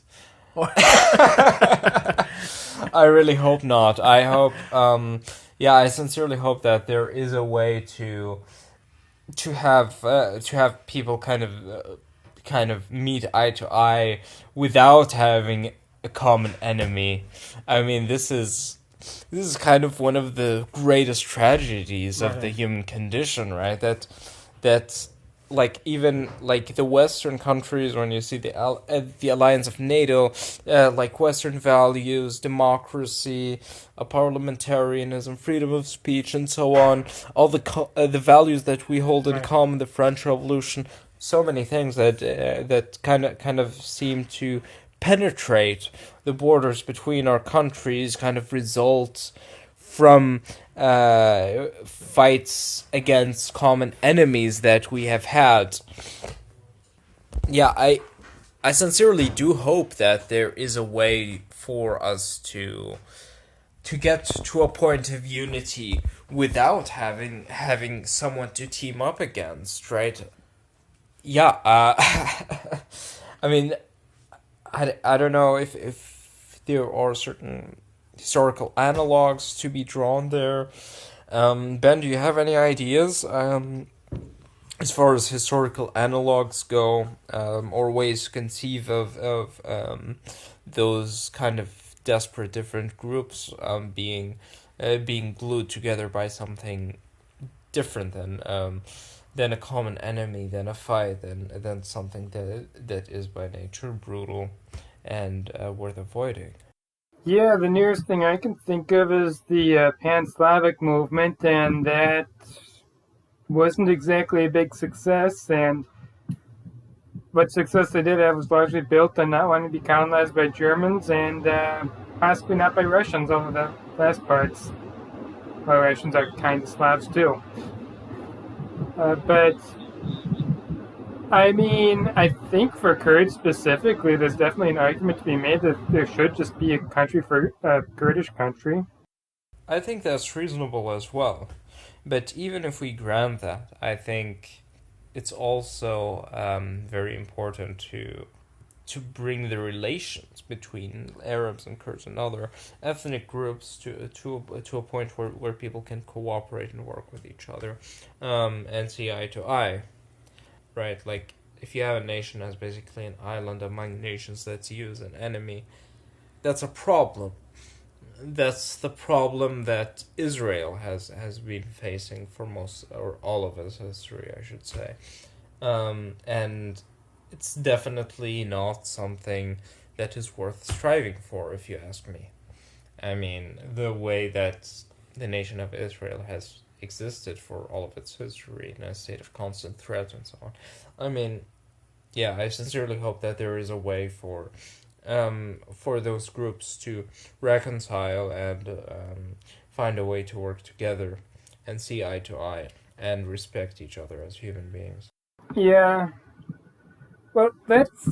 Yeah, I mean, in the case of Israel, I think that there's just too many other Arabs who want to use the Palestinian issue for their own ends, but don't want to do anything for Palestinians. Hence, why Jordan is the only Arab country that'll give Palestinian citizenship, and even that's looking dicey. That I just think that one part of it is what's going to make it impossible for any long-term peace if all the surrounding countries either have more refugees than they can hold already, like Jordan, or are going to treat Palestinians as badly as Israel does. Yeah, very unfortunate, but yeah, I do agree with what you've had to say here. But Hama, do you tell me, since this whole story of ISIS, since all of this cooperation, since there has been a period of kind of a still period when it comes to those conflicts. Things seem to be more contentious in more recent months and years. The central Iraqi government is working more closely with Iran, and those in turn have been working more closely with Arab nationalistic interests, as paradoxical as it might seem, against the status quo of Kurdish autonomy. And more recently, I believe last week, there have been events in your home city of Kirkuk. Kirkuk. Would you like to elaborate on more recent events and how things seem to have been more calming down a little bit more? For reference, we're recording this on the 11th of September. Yeah, tell us about the ethnic conflicts that have been there, the people that have died, the aggressive efforts of the central Iraqi government against autonomous Kurdistan, and especially the claims that they lay to Kirkuk and this multi-ethnic city. And how do you see this developing further?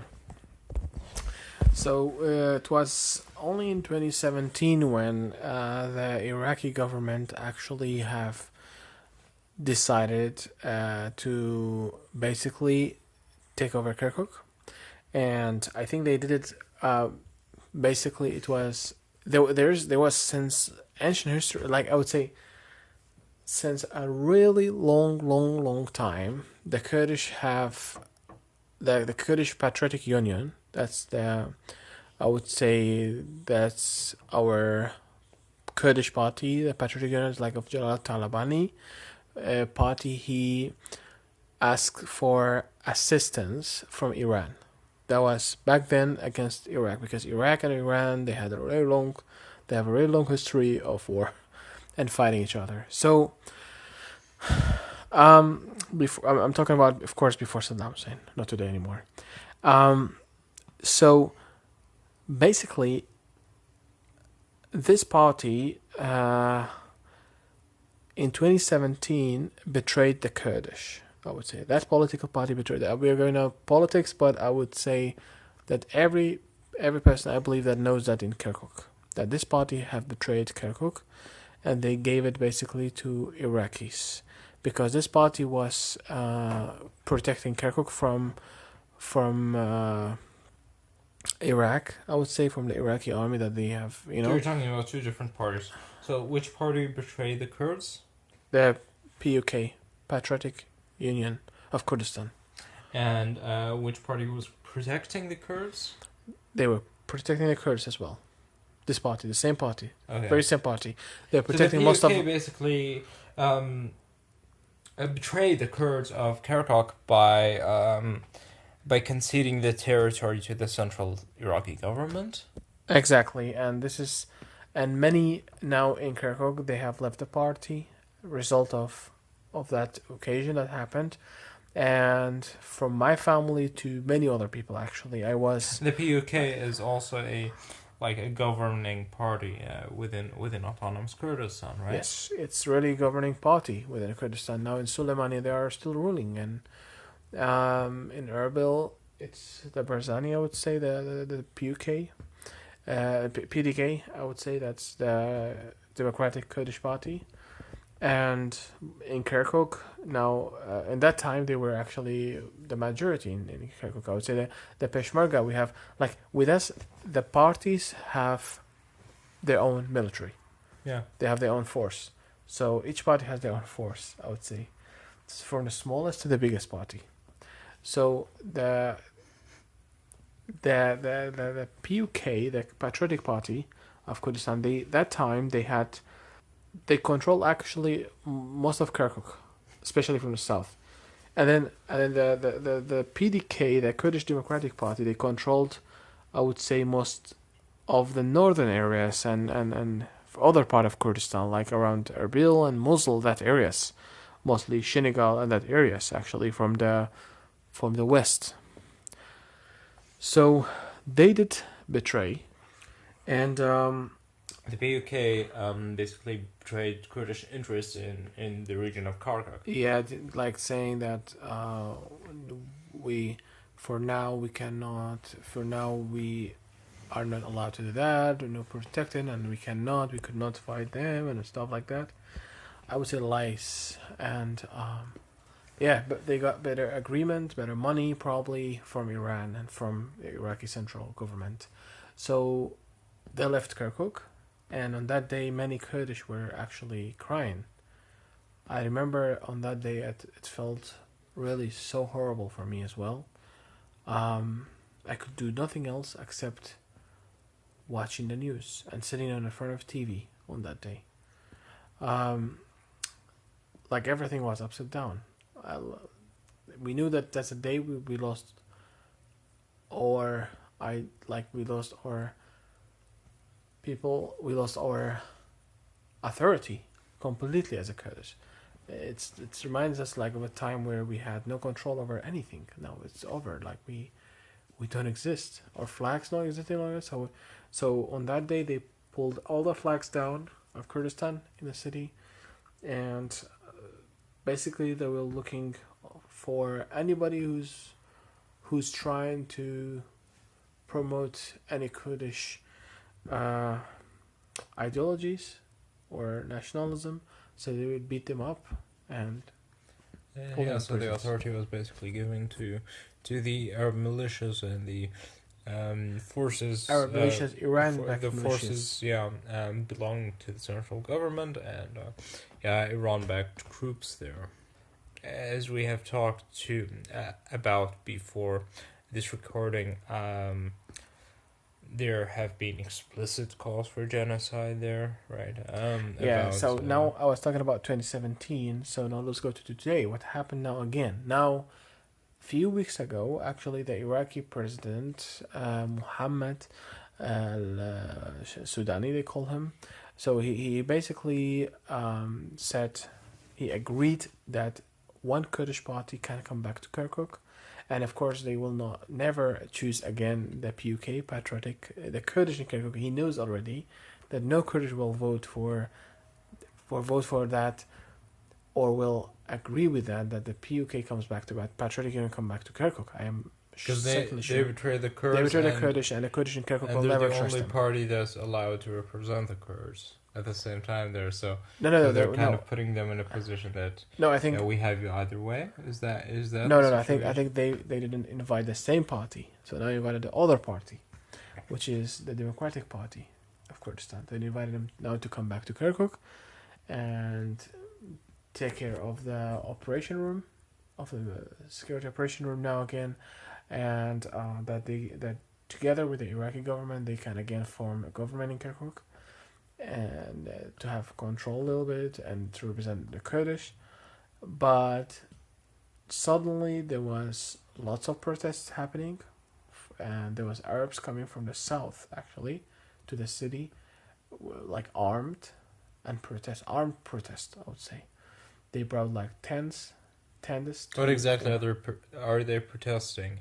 So they're like protesting. If the course that the political power is taking in that place is that Arabs are gaining the power anyway, and the Kurdish parties are, or the PUK at least, is willingly conceding power to the central government.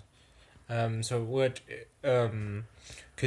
could you elaborate a little bit about the motive of Arabs who are so aggressively going there to protest the Kurds or whatever, So they basically demand that the Iraqi president takes back his words. What did you say? That he said that the PDK, the Kurdish Democratic Party, should come to Kirkuk. That they should have an operation room. It's okay. We accept that. Okay, we have that agreed on that. It can kind of be a cooperative, let's say, a situation of cooperative governance instead of one group having all of the because power. it's not possible that Kirkuk is majority Kurdish and then there's only Arabs ruling them and there's no representation of them. So suddenly there was lots of protests happening in a city, and the protests were, I would not say really protests, because mostly were armed, and they would exactly come to the Kurdish areas, because Kurdish they are so weak now at the moment in Kirkuk, and they would shoot under the feet of people to scare them to go home. They would basically they most of them actually brought like tents, like this tent to sleep in the front of the governmental institutions, like for example the operation room, security operation room of the province city of Kirkuk. So that the one that has been decided for the PDK to come back there. So they basically put a tent with really heavy weapons to shoot them in case if they come back. And then they threatened that they will burn down every institution. They will burn down cars, and they will genocide. Literally, like some people actually were in a protest, and like many protesters actually were quite violently talking, like about saying that we will behead Kurds like by identity. So we will behead house to house by identity, in case if they come back. We will never accept that, and Kirkuk it will stay part of Iraq.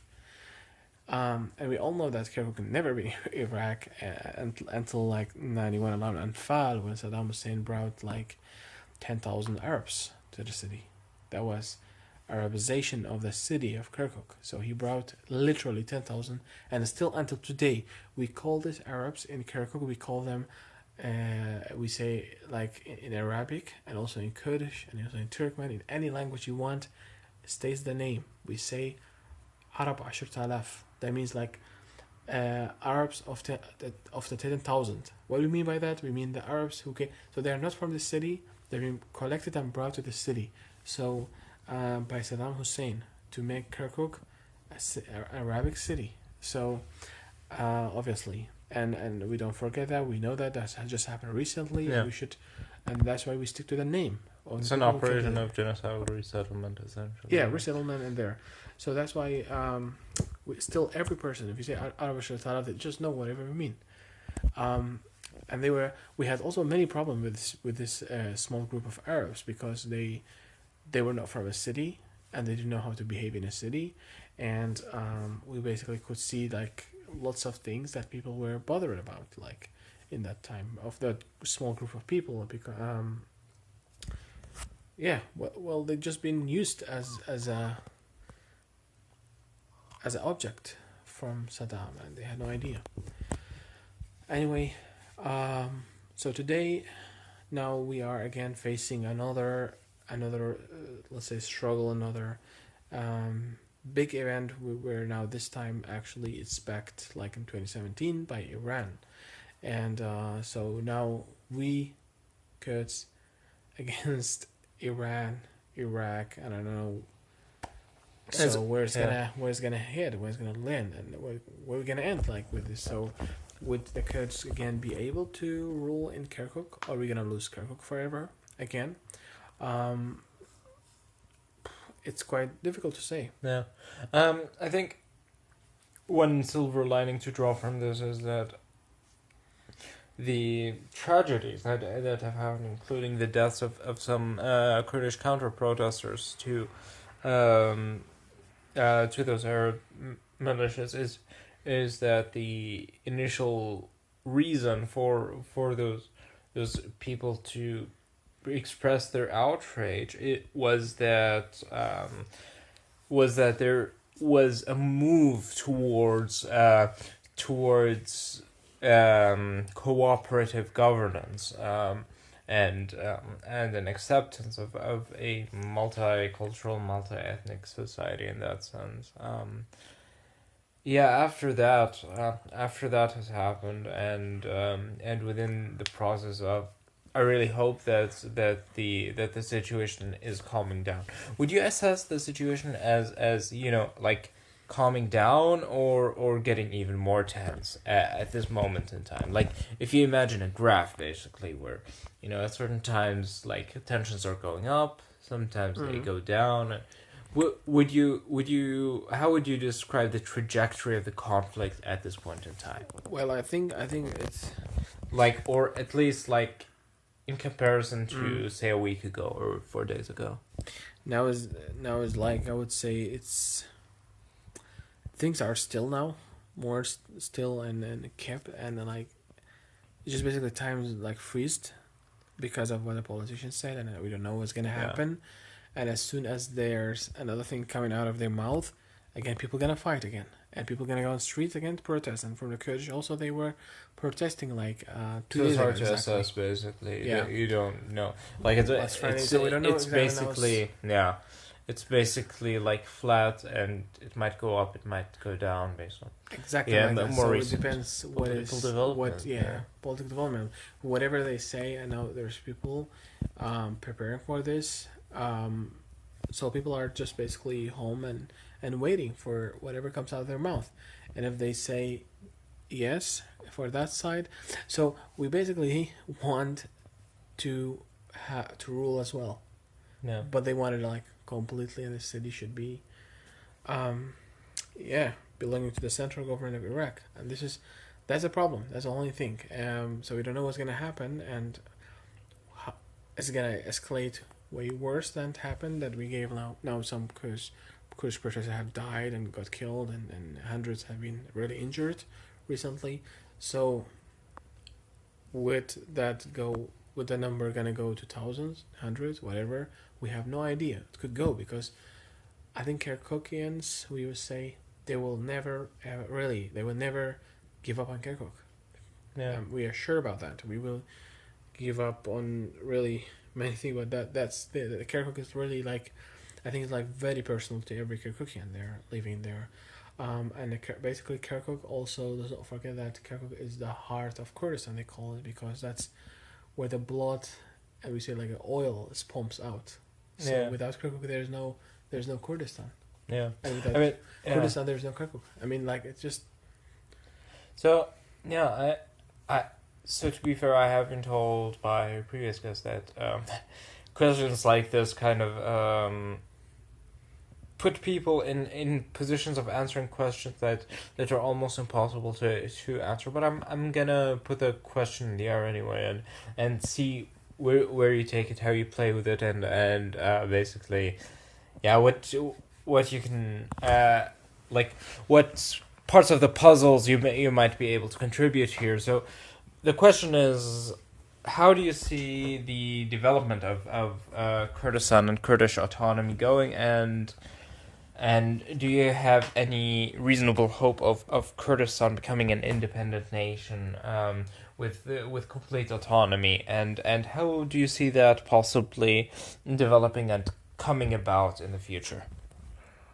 Well, I'm quite, I would say, optimistic about lots of things, but at the moment, even though like some Kurdish parties would say like, okay, let's go independent as soon as possible,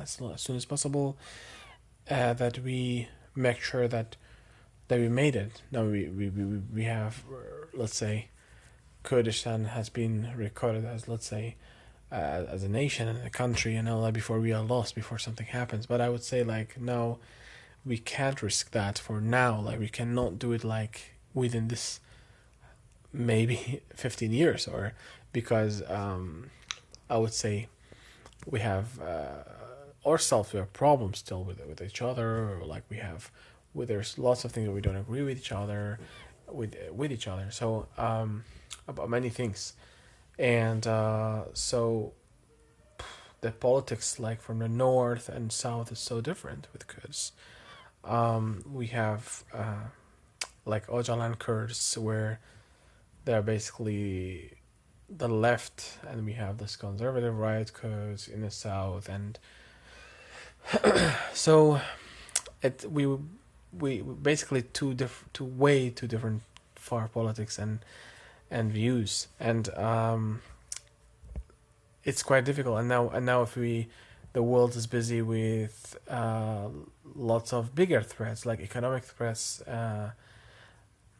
and all that. So if now with Ukraine the world's also busy, so if we decide to make any move, it will not be very smart, I think. So it might actually lead to way more loss than we have lost, right? But in the future, I think it's gonna be possible only if the West is making it, if the West is really surviving, that we can survive. I think that's the only way. If not, if we go, like, I would be for a Kurdish nation only when we have this great Western values of individual freedom and secularism and all that. So that is quite, as one Kurdish individual, I would say that's really matters to me. If we all understand that, if we all get that, I mean, not all, maybe like if majority gets that, majority understand of Kurdistan, we are ready for that as a nation. We don't want to end up like a nation like Turkey.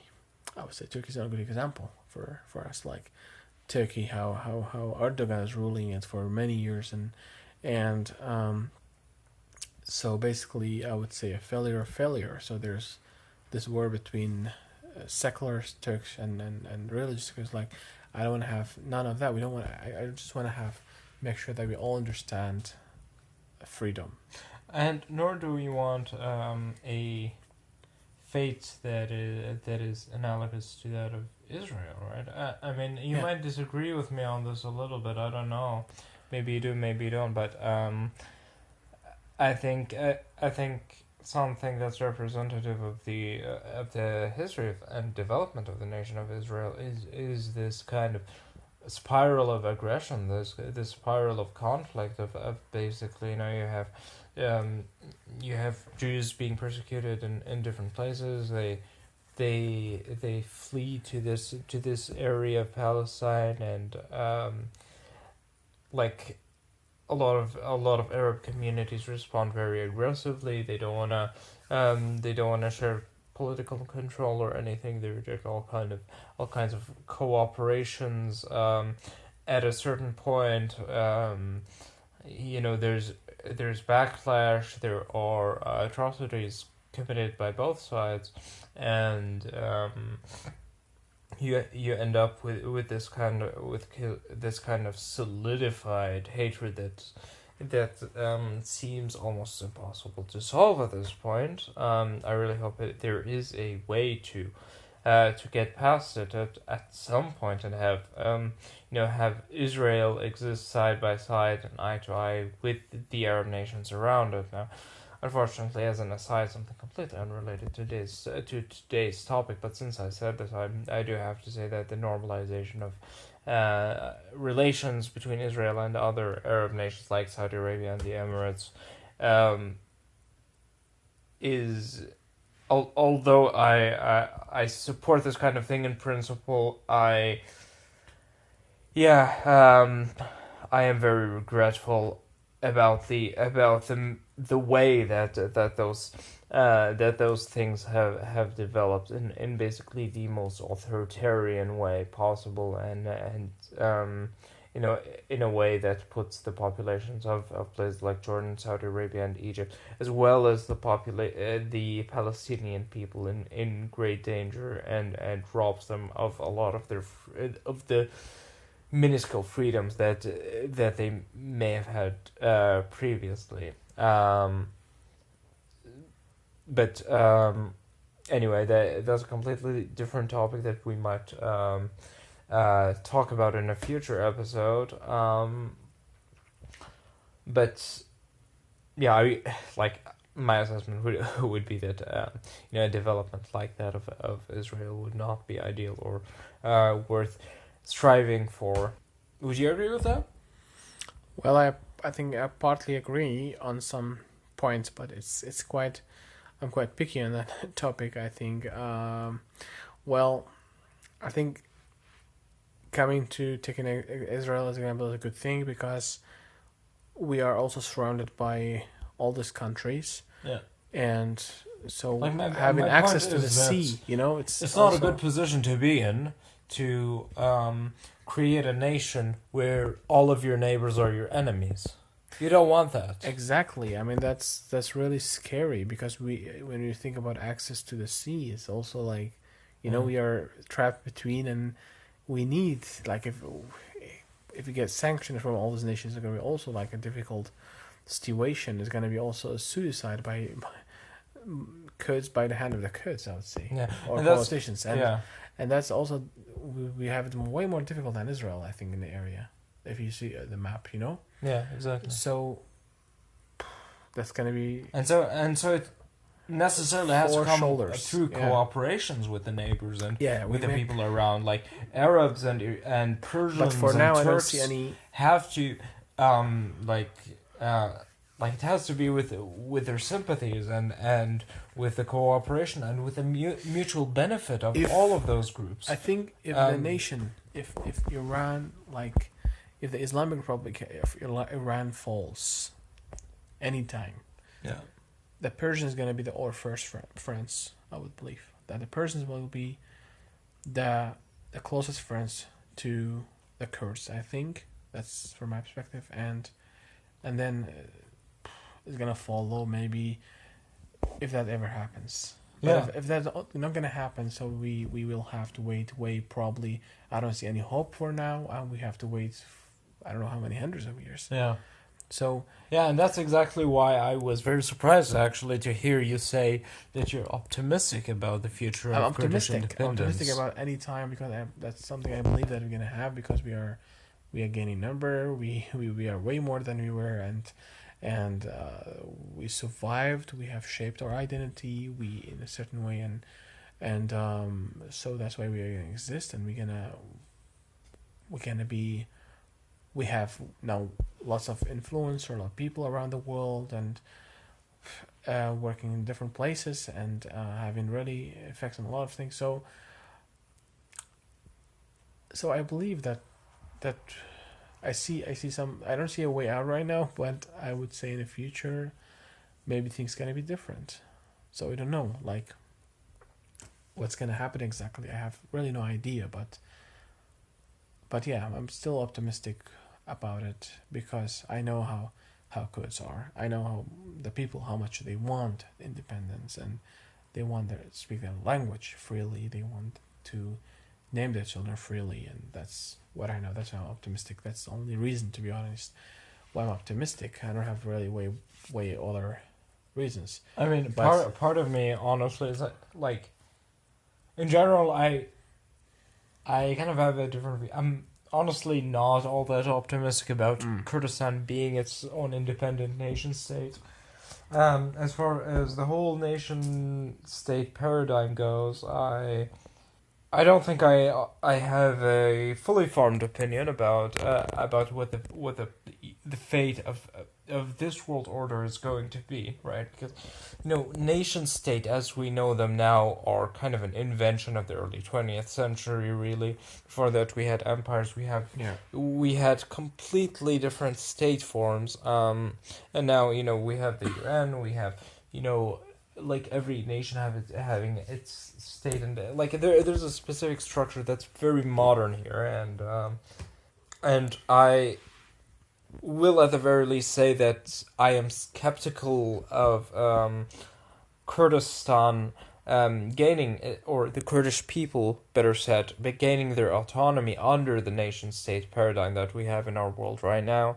And So part of this paradigm is also like problematic at its core, where it kind of divides people based on things like ethnicity and religion and language, um, whereas I think theoretically we should be able to conceive of better ways to govern human populations that are able to unite desperate groups in that sense, and we'll see how entities like the European Union develop, and increasing federalization and increasing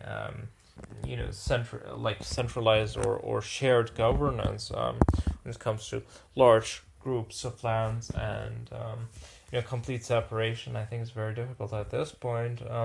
But if we can at least have some sort of shared control over those much larger areas for the good of everyone, I think there, yeah, maybe there's something to be strived for there. So, Hama, thank you so much for telling us about your experience, about your family's experience, about the history of your people, and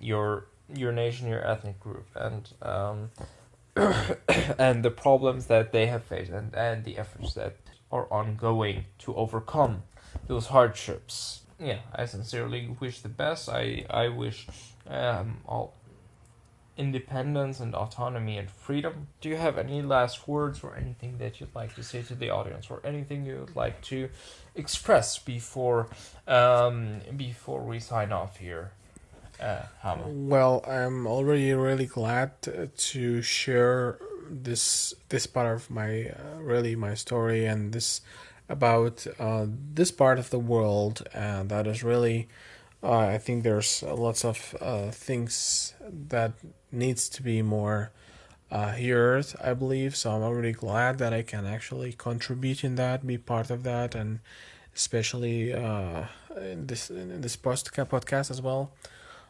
for more audience like you guys, I would say. So yeah, it's really a pleasure being here, I think, for me especially, and hope to maybe engage more topics and more other conversations again on this podcast. And thank you again for having me here. I think that I would end it here from my side. I think it's quite getting late. Yeah, it's getting I'm getting sleepy pretty also. late here. Yeah. And we've been drinking a bit. I really hope that is not all that noticeable in our speech, right? Yeah. But it's been I had no idea, Zach, it wasn't. wonderful. It's been a great conversation. Thank you so much, Hama. It's been our pleasure having you here. It was a pleasure as well. Like getting to know Ben now on the podcast. Like maybe just we didn't speak much, but it was a pleasure actually having you as well. Like being in your podcast, guys, and thank you a lot. Thank you. Next time on the Emancipated Citizen podcast, we are going to talk again about the political crackdowns happening in Saudi Arabia. Most recently, an anonymous Saudi activist. I don't know if it's even right to call him an activist. He was a private person, a social media user with an anonymous account, which incidentally had 8 Twitter followers. He made a tweet basically criticizing the Saudi government, calling the royal family tyrants. He was sentenced to death for a tweet under an anonymous Twitter account. This kind of thing has been happening increasingly. Wow, those have to be some of the most easily frightened people on earth. If an unhappy tweet from someone with 8 followers gets a prison sentence. Yeah.